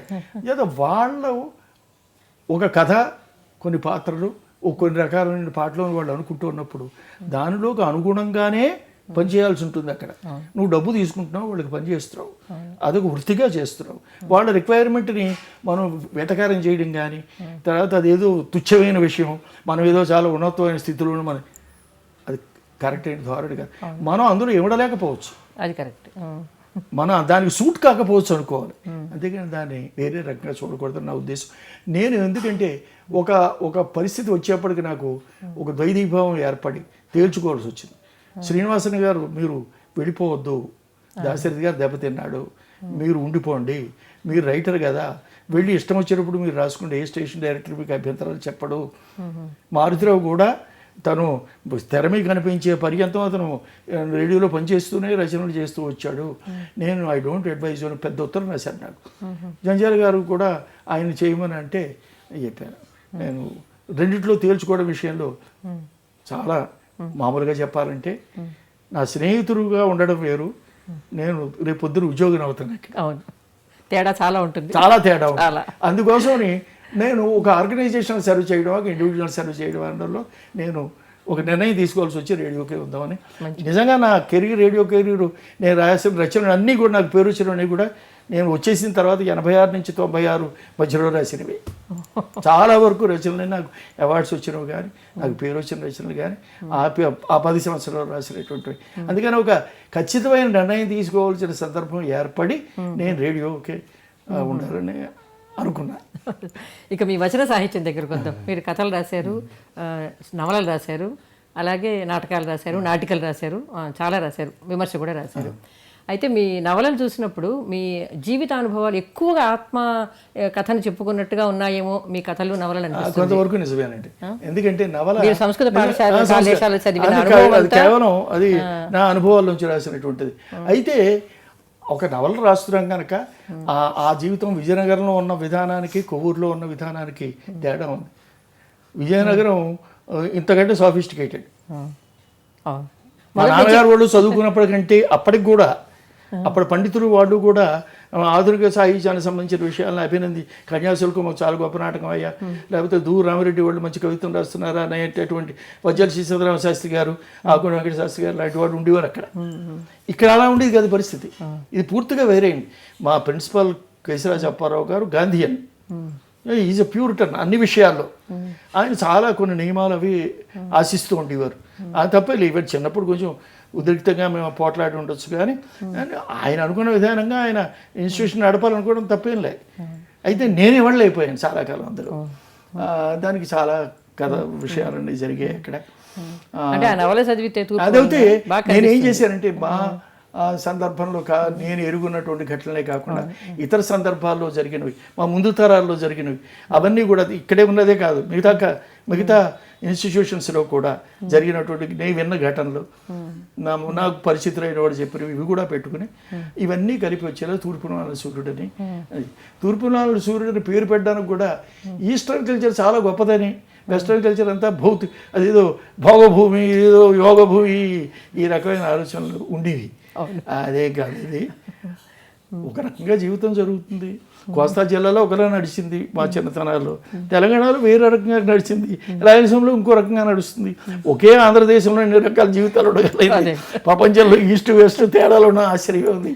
అంచేత నేను ఎరుగున్నటువంటి జీవితంలో జరిగిన ఘటనల్ని వాటిని నేను చెప్పడం బాగుంటుందని అనిపించి పెడితే ఈస్టర్న్ కల్చర్ గురించినటువంటి ఓవర్ యాక్షన్ ఉంది, దాని మీద నాకు చిరాకు ఉండేది. అందుకని దాని తూర్పునాల సూర్యుడిని వేరు పెట్టి ఆ రకంగా చేశాను. అది మొట్టమొదటి నవలది. ఆటోబయోగ్రఫికల్గా ఉంటుందని అందరికీ తెలుసు. అది నేను ఉద్దేశించి అందరికీ తెలుసు. దానికి సంబంధించిన విషయాలు కూడా. అయితే ఉపాసన నవల మీద విమర్శ వచ్చింది, అది చెప్తా. దానికి కారణం ఏంటంటే అది కూడా యాక్సిడెంటల్గా రాసింది ఆ నవల కూడా. ఉపాసన నవలకి తోటకూర రఘు ఆంధ్రజ్యోతి వారపత్రికకి ఎడిటర్గా ఉన్న రోజుల్లో నాకు ఓ రోజున హఠాత్తుగా ఫోన్ చేసి, అన్నా నువ్వు ఒక నవల రాసి పెట్టాలి మీరు. నేను నవల రాయడం ఏంటంటే ఏదో అది అప్పట్లో అనుభవంలో ఉంది కనుక ఏదో రాశాను. నేను లేదు నేను అనౌన్స్మెంట్ ఇచ్చేసాను రాయాలని. అది ఏమి ఇచ్చాడు అనౌన్స్మెంటు, తాళపత్ర గ్రంథాలు అట్లా అన్నట్టు పరిశోధించి రాయిపోతున్నట్టు అని ఇచ్చేసాను. ఈ భాగ్యాన్ని తాళపత్ర గ్రంథాలు అక్కర్లేదని అచ్చులో దొరుకుతున్నాయి అని చెప్పి బనారస్ వాళ్ళకి మోతిరాలు కదా వీళ్ళు చౌకాంబ సంస్కృతి వాళ్ళకి రాసి మొత్తం పుస్తకాలు తెప్పించి ఒక 30-40 పుస్తకాలు తెప్పించి అవన్నీ చదివి అప్పుడు నేను రాయడం మొదలుపెట్టి ఏ వారానికి వారం రాశాను. నేను నిజంగా సీరియల్గా రాసింది అది. సరే బాగా వచ్చింది. కొంతమంది చాలా పిచ్చివాళ్ళు ఎలా ఉండేవారంటే కొంతమంది ఉత్తరాలు రాసేవారు నాకు, ఆ పలానా వాళ్ళు ఇలాంటిది నాకు మా భర్తకి ఇలా అభిప్రాయ భేదం వచ్చింది, మీరు ఏదో దానికి ఏదో పలానాది పంపించండి. నేను వెంటనే ఒక బాక్స్ ఐటమ్ పంపించి నాకు ఏ విధమైన విశ్వాసం లేదు వీటి మీద, కేవలం అకాడమిక్ ఇంట్రెస్ట్ తోటి నేను ఇవేమిటని చదివా వాటికి సంబంధించినటువంటి విషయాలు. ఇందులో చెబుతున్న యంత్రాలు వాటి గురించి కూడా వాళ్ళే తాంత్రికులో చెప్పిన విషయం ఏమిటంటే ఈ చూసి కంఠస్థం పట్టేసి బొమ్మలు వేసేయడం వల్ల ఏమీ జరగదు. దాని పద్ధతి వేరు, అదో వేరే మహాప్రపంచం అది. ఆ ప్రపంచంలో మధ్యలో వెళ్ళడానికి చాలా వదులుకోవాలి. వాళ్ళు చాలా వదులుకున్న వాళ్ళు అందులో పని చేస్తారు. మరి దాని గురించి రాజుపోయి చాలా మంది ఉత్తరాలు రాసేవారు పాపం. తిరుపతి చాలా అన్నారు. అంటే నేను చెప్పాను, నేను నా నిషిద్ధమైన విషయాల్లో ఆస్కర్ వైడ్ చెప్పినట్టు there is no such thing good or bad, ఒకసారి వెల్ రిటర్న్ బ్యాడ్. అలాగా పలానాది నిషేధాలు ఉండవు, నాకు నిషేధాలు లేవు కనుక అది నాకు చాలా ఆకర్షించింది. భలే విచిత్రంగా ఉన్నాయి ఇవన్నీ. నేను తాంత్రికమైనటువంటి విషయాలు ఆయన నారాయణ దత్త శ్రీమాలి రాసిన పుస్తకాలు, తర్వాత ఆర్థర్ ఎవలిన్ రాసినటువంటి పుస్తకాలు ఇవన్నీ చదువుతుంటే ఇట్స్ వండర్ఫుల్. అది వేరే ప్రపంచం. అది ఒకటే చెప్పడం, మీరు నక్సలైట్ ఉద్యమం గురించి తెలియాలంటే ఉద్యమంలోకి వెళ్ళదలుచుకున్నావా లేదా, చాలా వదులుకోదలుచుకున్నావా లేదా, దానికి చాలా త్యాగాలు కావాలి. నువ్వు సిద్ధంగా ఉన్నావా లేదా, అనవసరమైన కబుర్లు చెప్పొద్దు. నువ్వు సిద్ధంగా లేవు, నోరు మేము మాట్లాడు కదా గురించి. అలాగే ఇది కూడా ఏదైనా ఆధ్యాత్మిక మార్గం అయినా ఏదైనా నువ్వు దానికి వదులుకోవడానికి సిద్ధంగా ఉన్నావా, ఉంటే మాట్లాడు, దాంట్లోకి వెళ్ళు, ప్రత్యక్షమైన అనుభవం సంపాదించి మాట్లాడు. అని ఊరికే మబ్బుల్లో మాట్లాడద్దు. నేను దాంట్లోంచి నాకు ఆశ్చర్యకరమైన విషయాలు అనిపించాయి, దాని గురించి ఒక రాస్తే బాగుండు అనిపించదు రాయడం చేశాను. అది అంతవరకే దానికి సంబంధించి దాంట్లో సంబంధించి ఆ నాటికి లేదు, నాకు ఇవాళకి లేదు. వాళ్ళు చెప్పినటువంటి విషయం ఆశ్చర్యవాహంగా ఉంది. అలా చేస్తే అలా జరుగుతుందా అని ఆశ్చర్యం తప్ప అది చేయడానికి చాలా రెగరస్ ప్రాక్టీస్ కావాల్సినటువంటి అవసరం ఉంది. నేను చేయలేను, నాకు ఆ కుతూహలం కూడా లేదు. అయితే మీ కథల్లో లేకపోతే ఏమైతే లాంటి కథల్లో 3వ నవల గురించి చెప్తా, క్షణిక నవల. అది కూడా కొంత ఆటోబయోగ్రఫికల్ తెలిసిపోతుంది అందులో కూడా. అంటే స్త్రీ పురుష పర్టికులర్గా అందులో మీరు చదివి ఉంటే ఒకళ్ళనే క్యారెక్టర్ నేను ఎరుగుదల ప్రత్యక్షంగా. అంచేత లైఫ్లో వేరే రకమైనటువంటి ఎండింగ్ ఉండొచ్చు అక్కడ, బట్ ఆ స్ట్రగుల్ నేను చాలా దగ్గరగా చూసాను. అలాగా సాధారణంగా ఎలా ఉంటుందంటే లైఫ్లో రకరకాలైన అప్స్ అండ్ డౌన్స్ వస్తాయి. నాకు వచ్చి ఇప్పుడు చాలామందికి వస్తాయి. ప్రేమ వివాహాలు కానీ మరొకటి కానీ మహత్తరమైన విషయాలు ఇంకా రకరకాలుగా ఉంటాయి, నాకు బాగా తెలుసు. నేను బయట చూశాను, నా జీవితంలో చూశాను, రకరకాలు జరుగుతాయి, ఆశ్చర్యపోవాల్సిన వెళ్ళాయి. జీవితంలో రీఅడ్జస్ట్మెంట్స్ అనేవి చాలా అవసరం అవుతాయి రకరకాల సందర్భాల్లో రకరకాలుగా. ఆ రీఅడ్జస్ట్మెంట్స్ స్వరూపాలు ఎలాగుంటాయి వాటి గురించి ఒక నవల రాయాలనుకున్నాను. అది మీకు శర్మిల క్యారెక్టర్ కానివ్వండి, లలిత అనేటువంటి క్యారెక్టర్ కానీ, మరిసిద క్యారెక్టర్ కానీ, తర్వాత ఈ అమ్మాయి వకుడ క్యారెక్టర్ కానీ, వీళ్ళందరూ కూడా రకరకాలుగా అడ్జస్ట్ అవుతూ వచ్చినటువంటి వ్యక్తులే, రకరకాలుగా ప్రెషర్స్కి లోనైనటువంటి వ్యక్తులే. మీరు అన్నట్టు స్త్రీల గురించినటువంటి ఎక్కువ మంది క్యారెక్టర్స్ వచ్చినటువంటిది కూడా ఇదే నవల. 5గురు గురించి అందరూ డీల్ చేసినటువంటి కాక ఏమీ లేకుండా ఊరికే అలాగ డివోషన్ తోటి ఉండి పిల్లల్ని కాపాడాలనుకుని ఈ అమ్మాయి పిన్ని లాంటి వాళ్ళు, కొవ్వూరు పిన్ని లాంటి వాళ్ళు కూడా రాజమండ్రి బ్యాక్గ్రౌండ్ తోటి రాసిన నవలంతా, గోదావరి రాజమండ్రి బ్యాక్గ్రౌండ్ తోటి. అంచేత అది కూడా నాకు ఆటోబయోగ్రఫికల్ ఎలిమెంట్ ఉంది అందులో. ఇది నా ఉద్దేశం ప్రత్యేకంగా. తర్వాత నేను నవల ప్రయత్నం చేయలేదు, నాకు రాసే ఉద్దేశం కూడా లేదు. మీ కథలు నవలు ఏమైతే ఇలాంటి కథలు కానీ వాటిలో కొంచెం ఆత్మకథాత్మకత ఉన్నట్టు అనిపిస్తుంది. దానివల్ల మీకు వ్యక్తిగత జీవితంలో సమస్యలు రాలేదా? స్త్రీలకైతే వస్తాయి రచనలు, వస్తాయి. ఇప్పుడు ఆటోబయోగ్రఫీ కూడా నా వ్యక్తిగత జీవితంలో సమస్యలు వస్తాయి తప్పకుండా. అంటే నిర్మోహమాటంగా రాసిన నిర్మోహమాటంగా రాయదలుచుకుంటే లేకపోతే మానే. అంటే మనం నిర్మోహమాటంగా రాయడం వేరు. అవును, ఈ నవలకు కూడా నాకు సమస్యలు వచ్చాయి. వచ్చి ఉంటాయి, అందుకే అడిగే. వస్తాయి సహజంగా. అదే మీ కథల్లో నవలల్లో ఇలాగా మీ జీవితం అంటే తప్పనిసరిగా మీ పరిసరాల్లో మీ కుటుంబ వ్యక్తులు అందరి జీవితాలు ప్రతిఫలిస్తాయి, మీ ఆత్మకథతో సహా నా పరిస్థితులు అందరూ వస్తారు. దానికి ఎటువంటి ప్రతిస్పందన వచ్చింది? మీ మీద ఏమైనా అభ్యంతరాలు వచ్చాయా? నాకు ఇంకో విషయం ఏంటంటే, నేను రాసిన పోయమ్స్లో కూడా ఈ ఇబ్బందులు వచ్చాయి నాకు. నేను రాసిన పోయమ్స్లో కూడా ఒకసారి నేను ఒక పోయం రాస్తే ఘంటసాల నిర్మల దానికి జవాబు పోయం రాసింది. అంటే ఎవరినో ఉద్దేశించి రాసేవారు. అంటే అది ఇవి వస్తాయి సాధారణ. ఎందుకంటే పురాణ సుబ్రహ్మణ్య శర్మ గారు మాట చెప్పేవాడు, ఆయన కథ రాస్తే ఆయన బ్యాంకు ఉద్యోగం పోయింది. ఉద్యోగం పోయేంత ఏం జరగలేదు కానీ బట్ కొన్ని అన్ప్లెజెంట్నెస్ అంత ఓ కాక ఉంటుంది. అది పెద్ద నేను పట్టించుకుపోయి ఉండొచ్చు కానీ బట్ ముందు తప్పకుండా ఉంది. అయితే మీ నాటకాల దగ్గరికి వస్తే, మీరు నాటకాలు రాశారు. నాకు ముఖ్యంగా బాగా నచ్చిన అంశం నాటకాల మీద మీరు చేసిన విమర్శ. నిజానికి మన రచయితలేమో రచన చదువుకోవడం కోసం నాటకాలు రాస్తే, ప్రదర్శకులేమో దాన్ని మార్చుకొని ప్రదర్శనకు ఆల్మోస్ట్. అంటే మన నాటక రచయితలకి ప్రదర్శన దృష్టి లేదంటారా? ప్రదర్శన దృష్టి కాదండి, నాటక రచనా సంవిధానమే. సంస్కృత నాటక పద్ధతులు ఎర్లీ డేస్లో నాటకాలు రాసిన వాళ్ళందరూ అనువాదాలు చేశారు. లేకపోతే మొట్టమొదటిసారి తెలుగు నాటకం రాశారని చెప్పబడేటటువంటి నాటక రచన పితామహ ఆయన ధర్మవరం కృష్ణమాచారి గారు కానీ అనుసరించిన విధానం సంస్కృత నాటకాల విధానమే. సూత్రధారుడు రావడం, లేకపోతే సంస్కృతంలోనే ఇదేంటి సూత్రధార వచనాలు ఉండడం. కన్యాశుల్కానికి కూడా ముడుంబై ఆచార్య గారి చేత సంస్కృతంలో రాయించారు. కన్యాశుల్కం నాటకానికి సంస్కృతం సూత్రధార వచనం ఉంది, సంస్కృతంలో ఉంటుంది. అది ఏమండి ఒక తరహా అయినటువంటి నాటకం అంటే ఆ పద్ధతి అలవాటు కనుక మొట్టమొదట మంజరి మధుకరీయం దగ్గర నుంచి ప్రారంభిస్తే సంస్కృత నాటకాల ఫక్కి అనువాదం కానీ పద్ధతి కానీ ఇదే పద్ధతిలో నాటకాలు జరుగుతూ వస్తున్నప్పుడు కొద్దిగా మార్పు చేసి దీనికి చేసినటువంటి వాళ్ళు పానుగంటి లక్ష్మీనరసింహరావు కొంచెం మార్పు. తర్వాత వచ్చేప్పటికీ సరే ఆధునిక అభ్యుదయ రచయితల కాలం వచ్చే నాటికి మరి మంచి నాటకాలు. ఇంకోటి అభ్యుదయ రచన ఉద్యమంలో ఎంతో నాటక రచనకి పాటకి అవకాశం ఉన్న చోట నాటకాలు రాలే. ఒక మాభూమి నాటకం తప్ప, ముందడుగు మహా అవుతాయి, ఈ రెండూ తప్ప గొప్ప నాటకం ఇది. అంటే మన కన్యాశుల్కం గురించి చెప్పుకుంటూ అన్నంత గొప్ప నాటకం ఉద్యమం నుంచి రాలేదండి.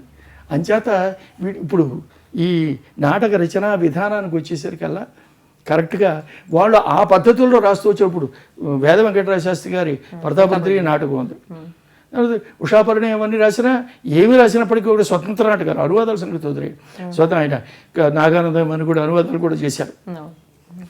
ఎందుకు ఉందంటే ఆ పద్ధతిని అనుసరించడం వల్ల మన అనువాదంలాగే లేకపోతే అదే చట్టం ఏదైతే ఉందో నాటకానికి సంబంధించిన అందులోనే అలా పెడుతూ వచ్చారు ముద్రణించారు.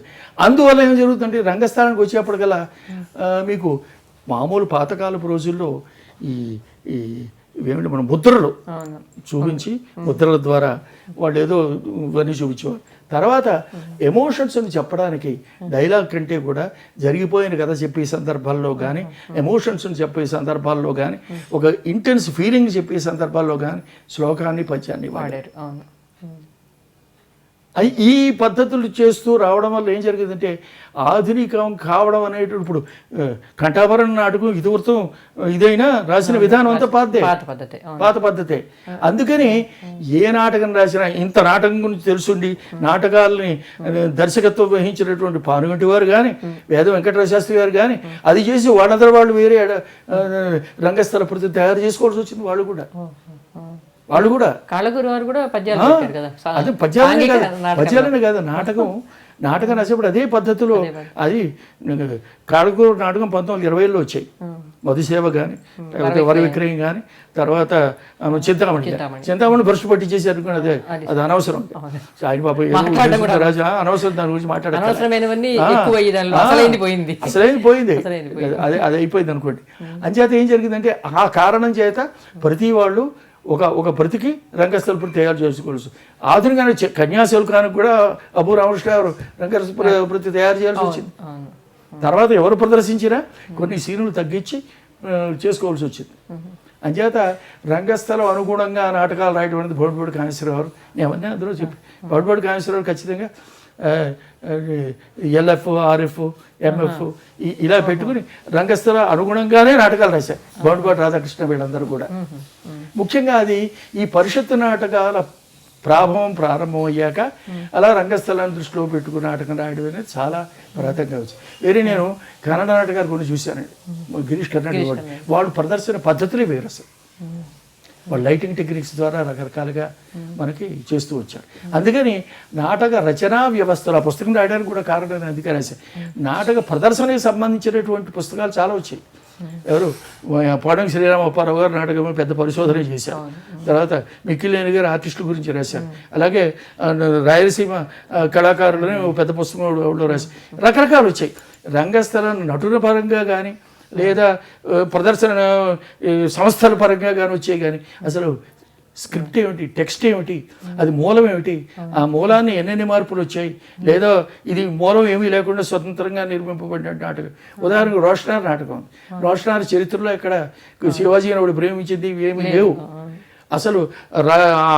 అదేంటి గఢ, దాని పేరేటిది గడ అలా పడి సింహ గేలా అని చెప్తుంటారు.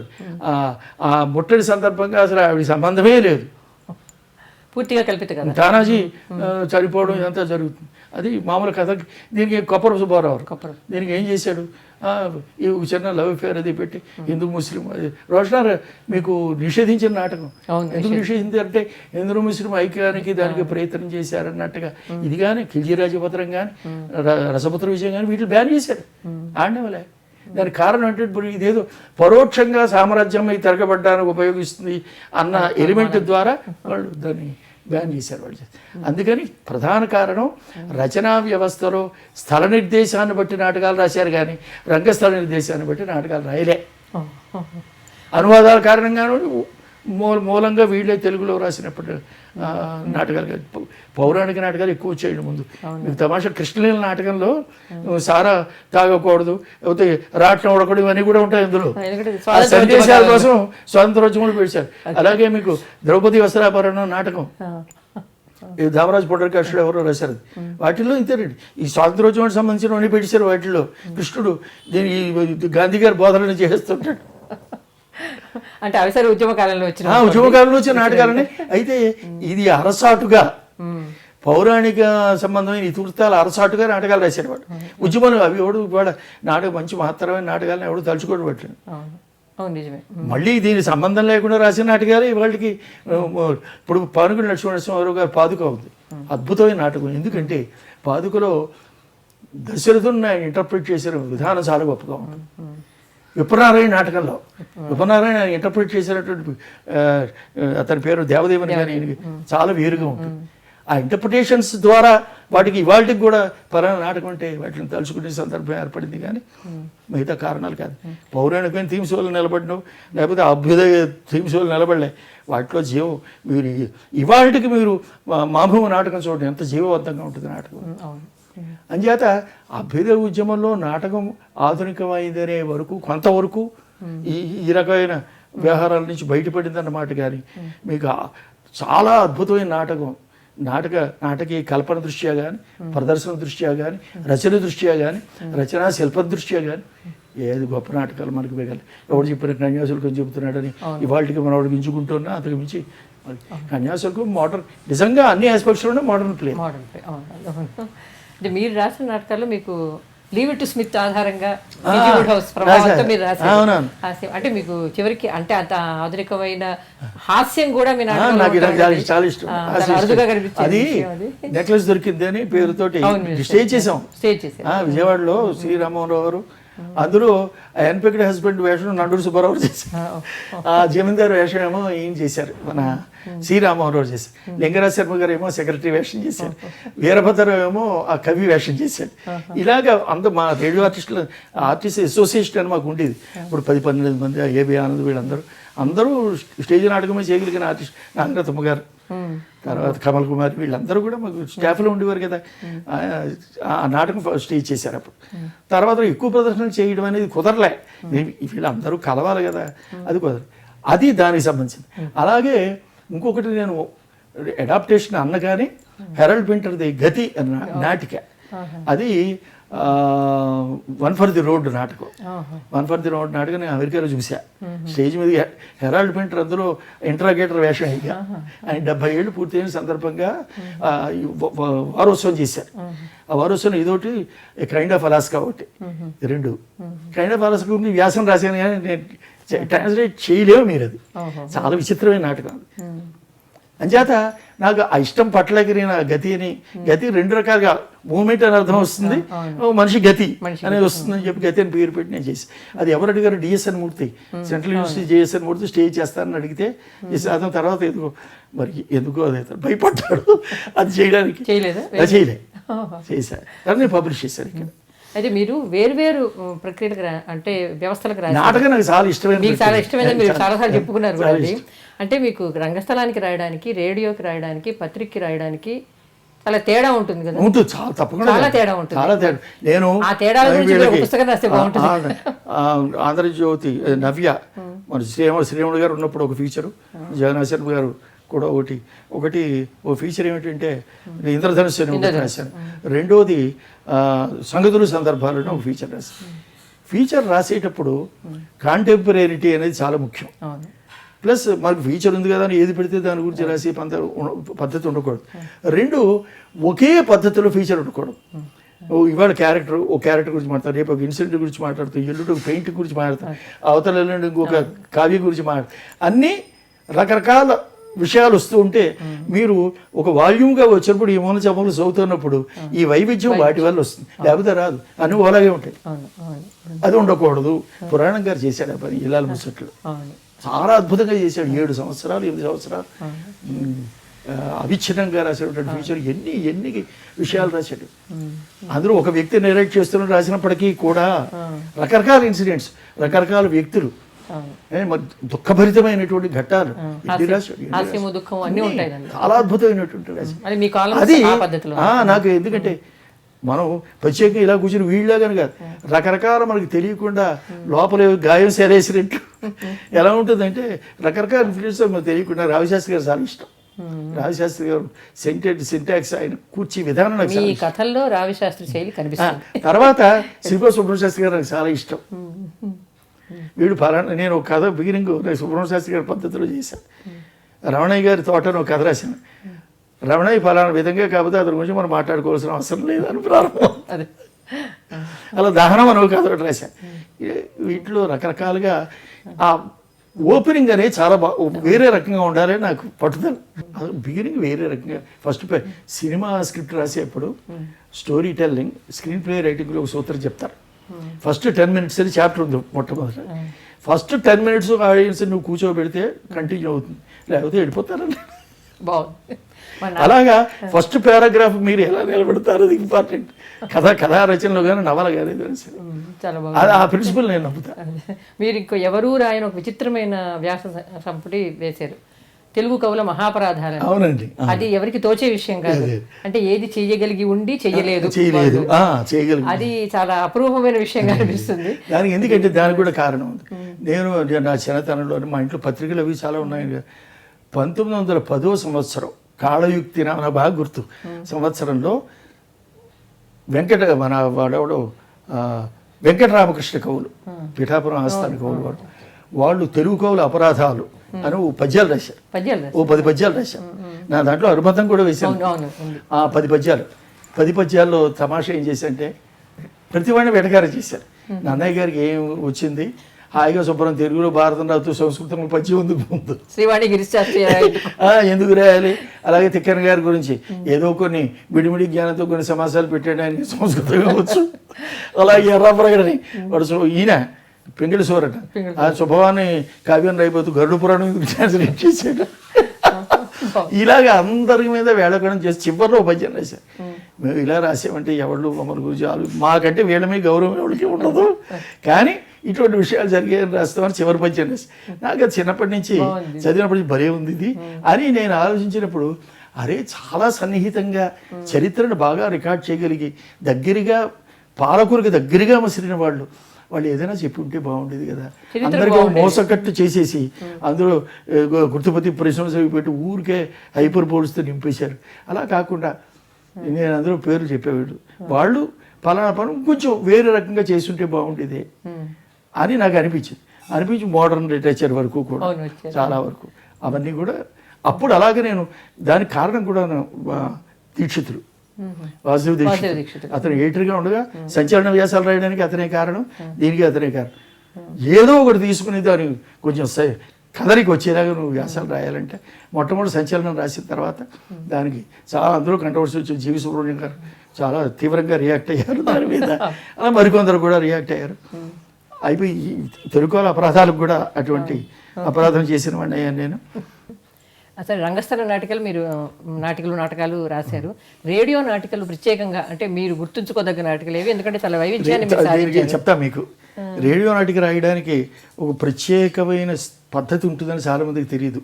రంగస్థల నాటకాలు చేసే వాళ్ళకి చాలా తెలియదు, నాకు కూడా తెలియదు. నేను 1978లో ఈ ఊళ్ళో మా ట్రైనింగ్ సెంటర్కి నేను నాటక రచన శిక్షణ కోసం అని చెప్పి నేను వచ్చా. ఇప్పుడు చిరంజిత్ అని మాకు ఢిల్లీ చీఫ్ ప్రొడ్యూసర్ ఉండేవారు, చాలా గొప్ప ప్రొడ్యూసర్ ఆయన, చాలా గురుభావం ఆయన మీద. వచ్చినప్పుడు ఆయన ఇంకా మరికొందరు రేడియో నాటకం టెక్నిక్స్ గురించి వాళ్ళు వారం రోజుల పాటు మాకు శిక్షణ ఇచ్చి బీబీసీ నాటకాలు వినిపించారు మాకు. ఎలా చేస్తారు వాళ్ళ ప్రొడక్షన్ ఎలా ఉంటాయి పద్ధతులు. అప్పుడు మ్యారథాన్ గురించి వీటి గురించి అవన్నీ నేను అప్పుడే విన్నటువంటి నాటకాలు. జపాన్ వాళ్ళు ఈ పద్ధతిలో నేను ఈ ట్రైనింగ్ అయిన తర్వాత నాకు 2 గొప్ప సూత్రాలు చెప్పాడు Chiranjit. Never conceive a radio play in terms of scenes. It is a blind medium, it is a chain of sequences. దృశ్యం కాదు కదా అసలు. సీన్ అని కాగితమే కూడా రాయద్దు అన్నట్టు. 2 నాటకం అన్న తర్వాత బయట మనం 3 రంగాలు 4 రంగాలు 5 దృశ్యాలు వద్దు. It's a chain of sequences.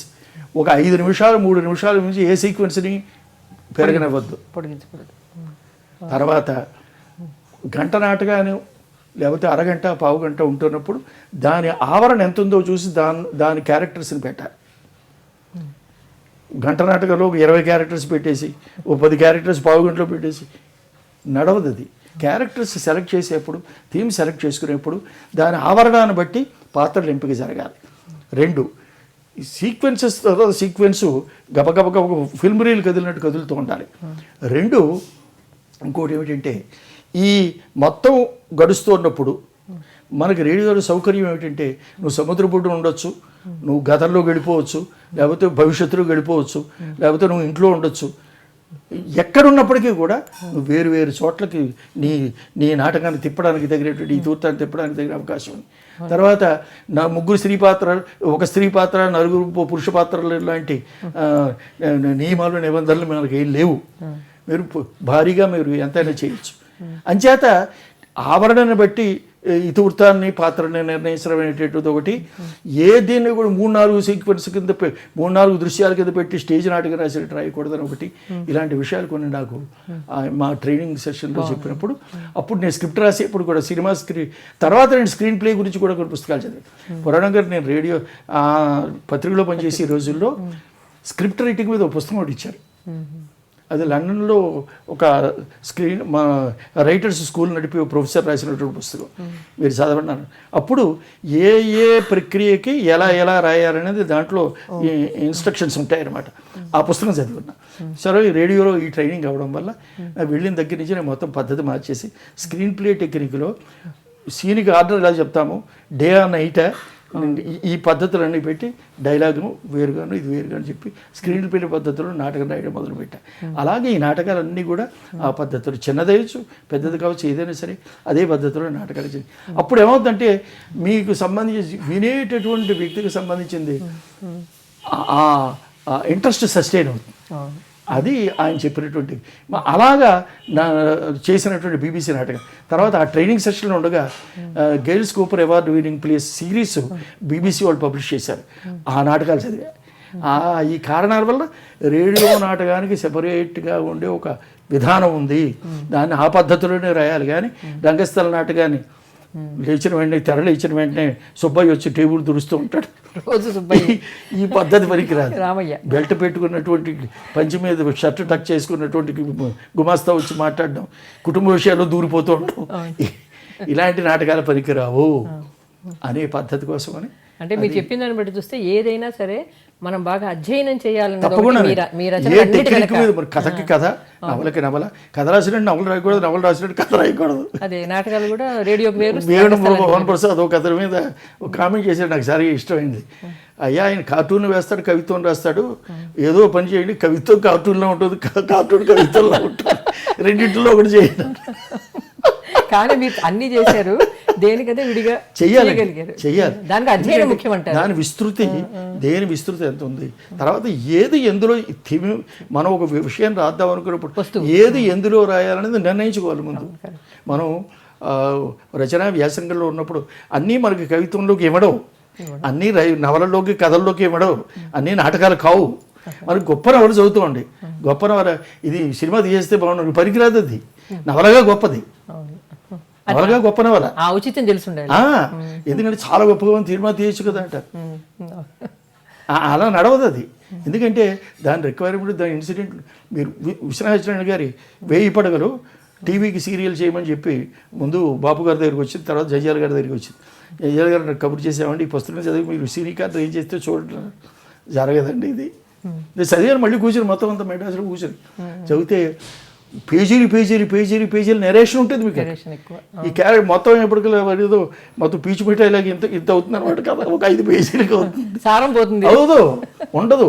అందులో ఏమిటి, మీకు సత్యనారాయణ గారి తనం ఉంటుంది, తర్వాత ఆయన నెరేట్ చేసిన నెరేషన్లో ఉండే రవిశాస్త్రి గారు ఉన్నాడు అనుకోండి, నెరేషన్లో ఉండి బ్యూటీ మీరు ఎలా తీసుకురాగలుగుతారు? నేను ఒకసారి ఆ రవిశాస్త్రి గారి మీద ఇష్టం కొద్దీ చాసో గారు వాయులీనం కథ రేడియోకి అడాప్ట్ చేశాక అల్పజీవి రేడియోకి అడాప్ట్ చేద్దామని నేను ప్రయత్నం చేశాను. శాస్త్రి గారు విజయవాడ వస్తే నేను అడిగా, అంటే నేను చేద్దాం అనుకుంటున్నాను, ఇవుడుతుందా, అది అవుతుందా, నాటకం అవుతుందా, నాకు అవుతుందా అనుకుంటాను, ప్రయత్నించండి. 2 సీన్లు రాస్తే నాకు నడవదని అర్థం, ఇది నడవదు అని చెప్పాలి. ఆ నెరేటివ్లో ఉండేటటువంటిది మీరు బిట్వీన్ ది లైన్స్ క్యారెక్టర్స్ మధ్య చెప్పేది నెరేషన్లో అద్భుతంగా చెప్తారు. మీరు ఆ నెరేషన్ తీసేసి మిగతా తీస్తే ఏముండదు, సార్ పిండేసినట్టు అయిపోతుంది. అంటే రచయితలు ఎక్కువగా కనిపించే నవలల్ని చేయలేరు. ఎందుకంటే ఆ నెరేషన్ అండ్ క్యారెక్టర్స్ ఇంటర్ప్రిటేషన్ ఉంటుంది. మీరు మాడుతూ ఉంటారు మధ్యలో, అవి ఎవరికి ఇస్తారు, ఏం చేస్తారు అది. అంచేత నవలకి ఇంకోటి, అందులో ఆయన పేరు మీకు కావ్యప్రకాశ్ రాసినటువంటి అలంకారికుడు గొప్ప మాట చెప్పాడు. ఇవన్నీ మనం ఇంతవరకు ఎరుగున విషయాలు మాట్లాడుతున్నాం, ఇదేది కానిది ఏదో ఇంకోటి రాయొచ్చు, ఇంకోటి చేయొచ్చు. అంచేత ఇవన్నీ స్టాండర్డైజ్ చేయడం అనేటటువంటిది జరగదు. క్రియేటివ్ లిటరేచర్లో అది మీరు అనూహ్యమైన విషయంలో ఇంకోటి రాస్తాడు. కథ అనగా ఈ విధంగా ఉండవలను, కథలు ఎలా రాయాలో ఆయన సొంటి కృష్ణమూర్తి గారి పుస్తకం కూడా రాశాడు.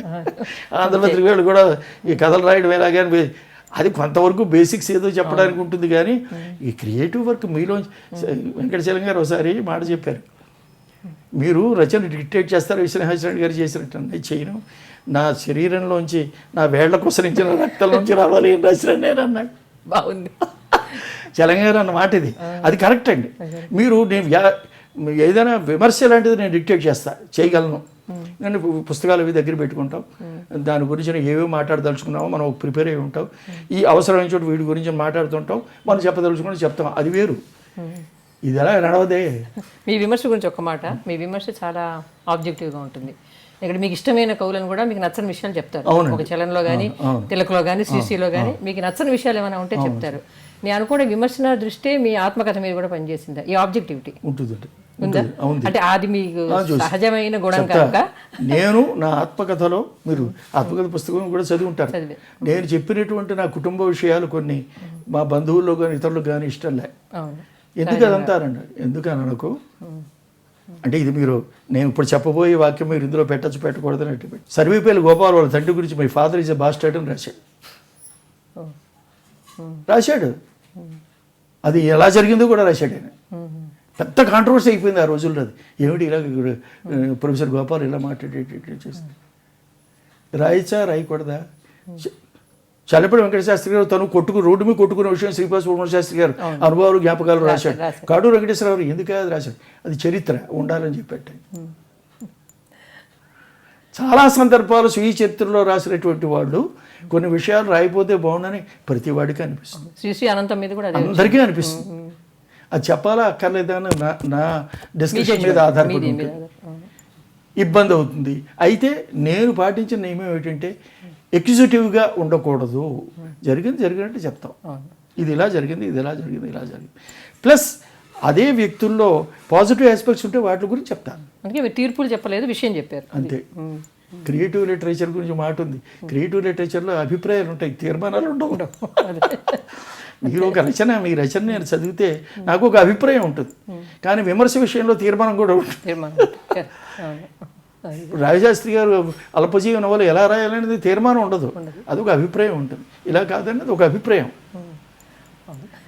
అయితే మీరు రాలపల్లి ఆంధ్రశర్మ గారు, ఆయన పేరు కట్టమంచి రామలింగారెడ్డి గారు రంగనాథరామాయణ విమర్శలో చెప్పినటువంటి విషయాలు తీర్మానం అవి జరుగుతాయి. రాజమౌళి రామచంద్రారెడ్డి చెప్పినవి కొన్ని తీర్మానాలు. విమర్శకుడి లక్షణం అది. అంచేత మనం విమర్శలో చూస్తున్నప్పుడు ఒక కావ్యం గురించి మనం చూస్తున్నాం. అభిమాన రచయితలు అనే కాన్సెప్ట్ నాకు లేదు. అభిమాన రచనలు ఉన్నాయి. ఈ అభిమాన రచయిత పిచ్చి అయిపోతుందండి. వాడు ఏం చేసినా చాలా గొప్పగా ఉంటుంది. చిన్న ఉత్తర ముక్క రాసిన అది మనం ఎడిట్ చేసి కూడా చేత కావాలన్నమాట. ఎందుకంటే రకరకాల సందర్భాల్లో, రకరకాల ఎమోషన్స్లో, రకరకాల సర్కమ్స్టాన్సెస్లో అనేక విషయాలు రాసి ఉండొచ్చు. అవన్నీ కూడా శిలాక్షరాలు కావు. నేను కవిత్వం కూడా రీడ్ చేశా. కవిత్వం రాసినప్పుడు కూడా ఇలా కాదు, ఈ వాక్యం బాగోలేదు, ఇంకోలా చెప్తే బాగుంటుంది, లేదా ఇది ఎందుకు చెప్పాం అనవసరంగా, ఏదో పేలుగా ఉంది, తర్వాత ఈ ముగింపు మధ్యలోనే అవుతుంటే చివరి వరకు ఎక్స్టెన్షన్ ఎందుకు, ఇలా అనేకమైన ఎడిట్ చేశాను. మీలో విమర్శకుడు ఉన్నాడు కాబట్టి చెయ్యాలండి. అంటే మనం ఫైనల్గా కృష్ణాస్త్రి గారు చేశాడు అప్పటి తన పుస్తకాలు నేను కంప్లీట్ వర్క్స్ చేస్తున్నప్పుడు నేను ఏవి ఉండాలి, ఏవి తీసేయాలి, 40 ఉన్నాయి కదా, 40 వచ్చువేకల్లా 40 బాగుంటే వచ్చివేస్తా, లేవు అంటే బాగుండేటువంటి ఏంటంటే కొన్ని కాలగతికి సంబంధించినటువంటి చిన్న చిన్నవి ఏవో ఉంటాయి, అవి ఆ రోజు గడిచిపోవడానికి రాస్తాం, అవి తీసేయి. పత్రికా రచనలో ఏనాటికైనా సరదాగా నవ్వుకోవడానికి బాగుండేవి, ఇవి బాగుంటాయి, అవి ఎట్టే పెట్టడం. నాటకాల్లో కూడా నేను చాలా 7-8 నాటకాలు తీసి అలవాల్సి. నాటకాలు కూడా ఇవన్నీ కంప్లీట్గా నేను సెలెక్ట్ చేసుకున్నది. ఇందులో ఒక 14 నాటకాలు సెలెక్ట్ చేశాను, 15 నాటకాలు సెలెక్ట్ చేశాను. ఇప్పుడు మొన్న రీసెంట్గా చేసింది ఏమిటంటే ఆమ్రపాలి. ఇది 30 ఏళ్ల కోరిక. 30 ఏళ్ళ నుంచి ఈ శిలామురళి రోజుల్లో శారద గారు వచ్చి అందులో హీరోయిన్ వేషం చేశాక ఆవిడ చేస్తే బాగుంటుంది, ఆమ్రపాలి చేద్దాము అని ఉండేది నాకు. వీరభద్రరావు భీమసారుడి వేషం నేను చేస్తాను, ఇప్పుడు చేస్తే బాగుంటుంది. సి రామ్మోహన్ రావు అందరూ కూర్చొని మేము నాటకాల రచనల గురించి, భవిష్య రచనల గురించి మాట్లాడుకుంటున్నప్పుడు ఆమ్రపాలి గురించి కూడా అనుకున్నాం. శారద గారికి చాలా ఇష్టం అది. అయిపోయింది అంతా నేనేం చేయలేకపోయా. రకరకాల అందరూ తలో చోటుకి వెళ్ళిపోయాం. నేను ఆంధ్రప్రదేశ్కి వచ్చేసాను, శ్రీరామూర్తి గారు రిటైర్మెంట్కి దశకు వచ్చేసాడు, కృష్ణమోహన్ కడప వెళ్ళిపోయాడు, ఇలా రకరకాల చోటుకి వెళ్ళిపోయాం. ఈ ఊళ్ళో శారద గారు రేడియో అనుభవాల పుస్తకం రాస్తూ వేదిక మీద ఆవిష్కరణ సందర్భంలో శ్రీకాంత్ శర్మ గారు నాకు నాటకం బాకి ఆమ్రపాలు రాస్తారన్నారు, రాయలేదన్నారు అని అంటే సరేలేండి చూద్దాంలేండి ఎంతవరకు. అప్పుడు జబ్బుపడి కూడా ఉన్నా అయిపోయింది. తర్వాత విశాఖపట్నంలో మిత్రుడు నాకు, నేను డైరెక్టర్ అయ్యాను, నువ్వు నాటకం రాయాలని. సరే రాద్దామని అనుకున్నప్పుడు శ్రీరామూర్తి గారు మేము అనుకున్నాం, శ్రీరామూర్తికి చెప్పకుండా ఈ నాటకం రాయడం శ్రీరామూర్తికి చెప్పా. ఎస్బి శ్రీరామూర్తి గారు, ఏమండి మనం రిటైర్ అయిపోయాం, అంతా చరిత్ర గడిచిపోయింది, అయినప్పటికీ కూడా ఈ నాటకం రాయమంటున్నారు, అది నాటకం రాసిన పరిస్థితి వస్తే మీరేమో ఓపిక చేయగలరా, మీరు ప్రొడ్యూస్ చేస్తే చేస్తా, శారద గారు వేషం చేయాలి, తప్పకుండా చేద్దామని. ఆయన కూడా ఆరోగ్యం ఇది ఆపరేషన్ ఉన్నాడు, ఆయన చేద్దామంటే శారద గారికి ఆయన చెప్పాడు, ఇలా ఏంటంటే చేద్దామన్నాడు. పెద్ద ఆవిడ నప్పుతుందా నప్పదా, ఇందులో వేరే వాళ్ళని ఏమన్నా పెట్టా, ఇవన్నీ ఆలోచించాం. సరే వయసు ఎలా ఉంది ఏమిటి, శ్రీరామూర్తి గారు మీరు చూడండి అన్న. పర్వాలేదండి, ఈ మధ్య సీరియల్ ఆవిడ ఒక చదవగా విన్నాను నేను రేడియోలో, చాలా బాగుంది, వాయిస్ ఏమి వార్ధక్యం కనిపించదు, ఆ నమ్మకం ఉంటుంది. అంటే శారద గారిని పెడదాం, శారద గారు కమిటీ అయ్యాం కదా, ఆవిడతోటే చేయాలి, రూల్ ఏం లేదు, ఆ క్యారెక్టర్ బాగుండాలి అంటే బాగుంటుంది అని. దానికి బింబిసారుడు ఎవరు చేస్తాడు, కోకా సంజీవరావు పెడదాను, అతను పెద్దవాడు అయ్యాడు, వాయిస్ చాలా మంచి వాయిస్ కంటే అది కూడా బాగుంది, శ్రీరాముడు సర్టిఫై చేసి మేజర్ వాళ్ళు ఇద్దరు. అప్పుడు ఈ నాటకం రాశారు, అది రికార్డింగ్ అయింది. కృష్ణమోహన్ 2 పాటలు కంపోజ్ చేయాలి, పాటలు పెట్టా, అదేదో అతనికి టైం కుదరలే. ఇప్పుడు ఆ పాటలు అయితే సెప్టెంబర్లో బహుశా షెడ్యూల్ అవుతుంది, 1.5 గంటల నాటకం. అయితే వీటన్నిటిని, ఇవన్నీ సృజనాత్మక రచనలు అయితే ఇటీవల కాలంలో మీరు పూర్తి చేసిన ఒక గొప్ప రచన ఉంది, ఉపనిషత్తుల అనువాదం. ఉపనిషత్తులు అది చేయాలని ఎందుకు అనిపించింది, ఆ క్రమం ఒకటి? ఏం లేదు, నాకేమి దైవభక్తి ఇవేం కారణం కాదు, కానీ నేను చాలా రోజుల నుంచి లక్ష్మణదాస్ గారు లక్ష్మణ యతీంద్రుడు అయిన తర్వాత నేను రేడియోలో పనిచేసే రోజుల్లో ఈశావాస్యోపనిషత్తుని గురించి వింటూ ఉండేవాడిని. ఈశావాస్యోపనిషత్తు మంత్రోపనిషత్తు అని పేరు ఉండడమే కాకుండా అందులో కర్మ సిద్ధాంత జ్ఞాన సిద్ధాంతాలకు సంబంధించిన ఒక సమన్వయాన్ని ఆ ఉపనిషత్తు చెబుతుంది అని విన్నా. చిన్న ఉపనిషత్తు, 18 మంత్రాలు ఉంటాయి అందులో, చిన్న ఉపనిషత్తు. మంత్రోపనిషత్తుని చాలా ఉపనిషత్తు వాగ్మయంలో దానికి చాలా పెద్ద పేరు ఉన్నటువంటిది ఉపనిషత్తు. ఇది ఉండగా ఆయన ఒకసారి చాతుర్మాస్య దీక్ష కోసం అని బెజవాడ వచ్చారు. పూర్ణానందంపేటలో ఎక్కడో చోటు ఉండేవారు ఒక ఆశ్రమంలో. నేను ఆయన చూడడానికి వెళ్తుండేవాడిని. మాకు ఈ శైష్యోపాధ్యాయ గండం, శిష్యుడు గురువు అనేది కాలేజీ నుంచి అయిపోయినా ఆయన మీద చాలా కూడా నేంటే దానికి చాలా ఇష్టం. అంటే ఆయన వెళ్తూ ఉండడం చేస్తుండడం ఉంది. అలా ఆయన దగ్గరికి వెళ్ళినప్పుడు ఏమండి నాకు ఈశావాస్యం చదవాలని కోరిక ఉంటుంది, అది తప్పకుండా చదవయ్యా రా, దాని గురించి మాట్లాడతామని. అలాగా ఆయన దగ్గర కూర్చొని ఈశావాస్యోపనిషత్తు చదివాను మొట్టమొదట. అయిపోయిన తర్వాత అసలు దీని గురించి కొంచెం లోతుగా ఆలోచించాలి, మిగతా కూడా చదివితే బాగున్నాను. అది ఎప్పుడో 90లలో జరిగితే పట్టించుకో, సరే ఆంధ్రప్రభ వీటిలోకి వచ్చేసేసి ఇతరత్ర దేశంలో పడి తిరుగుతూ చేస్తూ ఉన్నా. అప్పుడు 92, 93 టైంలో దీని మీద శ్రద్ధగా కూర్చుని ప్రతిరోజు ఒక ఉపనిషత్తు తీసుకుని 2 గాని 3 గాని మంత్రాలు నాకు అర్థం కావడం కోసం నేను అది అనువాదం చేసుకున్నాను. అనువాదం చేసుకుని అలాగా 6 సంవత్సరాలు పట్టింది. మెల్లమెల్లగా అప్పుడు మధ్యలో ఇతర పనులు చూసుకుంటూ అలా చేయడం 6 సంవత్సరాలు చేశాను. మొత్తం అంతా చూసి ఒక నెలలు పక్కన పెట్టి మళ్ళీ చదివితే నాకు అదేమిటి కృతజ్ఞంగా ఉన్నాయి తెలుగు, అది బాగాలేదనిపించి మళ్ళీ 2 సంవత్సరాలు రిపీట్ చేశాను. 2 సంవత్సరాల తర్వాత మళ్ళీ తీసి చదివా. దీన్ని మార్పు చేసి తిరగరాయాలి, అప్పుడు బాగుంటుంది. మళ్ళీ కూర్చొని 4 నెలలు కూర్చొని తిరగరాసిన మొత్తం అన్నీ కూడా 11 ఉపనిషత్తులు తెలుగులో వినపడాలి, తెలుగు ఉండాలి. ఏమీ తెలియని వాడికి వేదాంత పరిభాషలు వివరం చెప్తాం మనం, కానీ కంటెంట్ వాడికి కన్ఫ్యూజన్ ఉండకూడదు అని మళ్ళీ మొత్తం అంతా తిరగరాసి మొత్తం అంతా కూర్చుంటే అప్పుడు ఈ విక్టరీ పబ్లిషర్కి సంబంధించిన ఒక అతను మా ఫ్రెండ్కి ఫ్రెండ్, నా పుస్తకం ఏదో ఒకటి వేద్దామని కోరికలో అతను అంటే, ఏమయ్యా ఇది ఏమైనా నువ్వు చేయగలిగితే చూడు, పెద్ద పుస్తకం ఇది 600 పేజీలు పుస్తకం అవుతుంది, అన్నీ కలిపి ఒకే వాల్యూమ్, అది నేను చేస్తానన్నాను. అప్పుడు అతనికి ఇస్తే అది పబ్లిష్ చేసి. దీనికి ముందు వెంకటాధ్వర రాసిన విశ్వగణాదర్శం, అది నేను దాని పేరు ఏంటి శాంతినికేతన్ కాన్ఫరెన్స్కి వెళుతూ అక్కడ ఈ సెమినార్లో దాని పరిచయ పత్రం లాంటిది ఒకటి రాసి చదివా. ఆ దండేకర్ వీళ్ళందరూ చాలామంది వచ్చారు. అప్పుడు నేను ఎంత చిన్నవాడినో ఇప్పుడు అర్థమైంది అక్కడ ఆ సబ్జెక్ట్కి సంబంధించి. ప్రొఫెసర్ హ్యామ్ అనే ఒక ఆయన డాన్ యూనివర్సిటీ నుంచి వచ్చి ఆయన ఈ దీని పేరేంటి చెంపుల మీద పరిశోధన చేస్తున్నాడు. ఆయన కూడా విన్నాడు. విన్న తర్వాత నాతో నేను ఇంకా ఎక్కువ ఎక్స్పెక్ట్ చేశాను నేను నుంచి, అంతగా నువ్వు దాని మీద పని చేయలేదే అని, చేయలేదని చెయ్యాలని. అయిపోయిన తర్వాత వచ్చేసాక నేను ప్రభ ఎడిటర్గా, వీక్లీకి ఎడిటర్గా ఉన్న రోజులు నారాయణరావు సార్ కూర్చుని, ఏమంటే మీరు ఎడిటర్గా ఉన్నారు కదా, మీరు విశ్వగుణాదర్శం అనువాదం చేసి వేస్తే బాగుంటుంది కదా అని. చేయొచ్చండి, కానీ వీక్లీ పాఠకులు ఎంతవరకు రిలీజ్ చేస్తారో చెప్పలేము అని చెప్పి అనుకుంటే కుదరలే. తర్వాత మొత్తం ఇలాగే బయటకు వచ్చేసాక అదొక 2 సంవత్సరాలు కూర్చొని 2002, 2003 ఆ టైంలో కూర్చొని మొత్తం 1100 చిల్లర వచనాలు, పద్యాలు, శ్లోకాలు, పెద్దది. అది ఫస్ట్ ఆఫ్ ఇట్స్ కైండ్ సంస్కృత సాహిత్యంలో. ఒక ట్రావెలోగ్ అది, 2 గంధర్వులు ఒకడు వ్యతిరేకంగా మాట్లాడుతుంటే ఒకడు అనుకూలంగా దాన్ని మాట్లాడుతూ ఉండేటువంటి పుస్తకం అది. దానిని నారాయణరావు వారి దానాదర్శనం వచ్చేస్తాం మేము. మీరు ఇంత చేసిన తర్వాత నేను ఏం చేద్దాం అనుకుంటున్నారని అడిగారు. అప్పుడు మేము ఎక్కడ సీఫీల్ వాళ్ళు పెట్టిన ఒక నేషనల్ సెమినార్లో నేను శాకుంతల గురించి మాట్లాడాల్సి వచ్చింది. అప్పుడు ఆయన కూడా ఉన్నారు. ఏంటంటే మరి ఏం చేద్దాం, నేనే 50,000 60,000 అయితే నేను వేద్దాం అనుకుంటాను. మీరు వేయడం మేము వేస్తాం, దానా పబ్లికేషన్ స్టార్ట్ చేయబోతున్నాం మేము అని అంటే సరే. నేను మొత్తం దాని మీద మళ్ళీ పని చేస్తే నారాయణరావు దానికి ముందు మాట రాసి నేను చావు చాకరీ చేయించి దానికి అవి ఇండెక్స్లు అవన్నీ తయారు చేయించి అన్నీ చేసి వాళ్ళు పబ్లిష్ వాళ్ళ సిరీస్లో మొదటి పుస్తకంగా అది పబ్లిష్ చేశారు. అది కూడా మొట్టమొదటి అది, దాని తర్వాత ఉపనిషత్తు.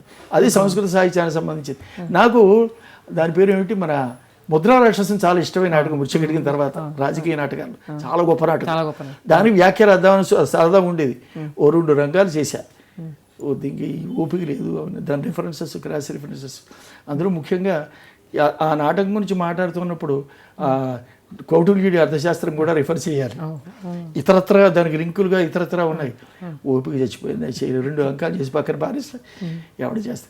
అందులో వాక్యం అనువాదం చేయడం, శ్లోకం అనువాదం చేయడమే కాదు, దాని పక్కన ఉన్న విషయాలు చాలా చెప్పాల్సి వస్తుంది. చరిత్ర విషయం నుంచి చెప్పాలి, వ్యాఖ్యానం చేయాలి.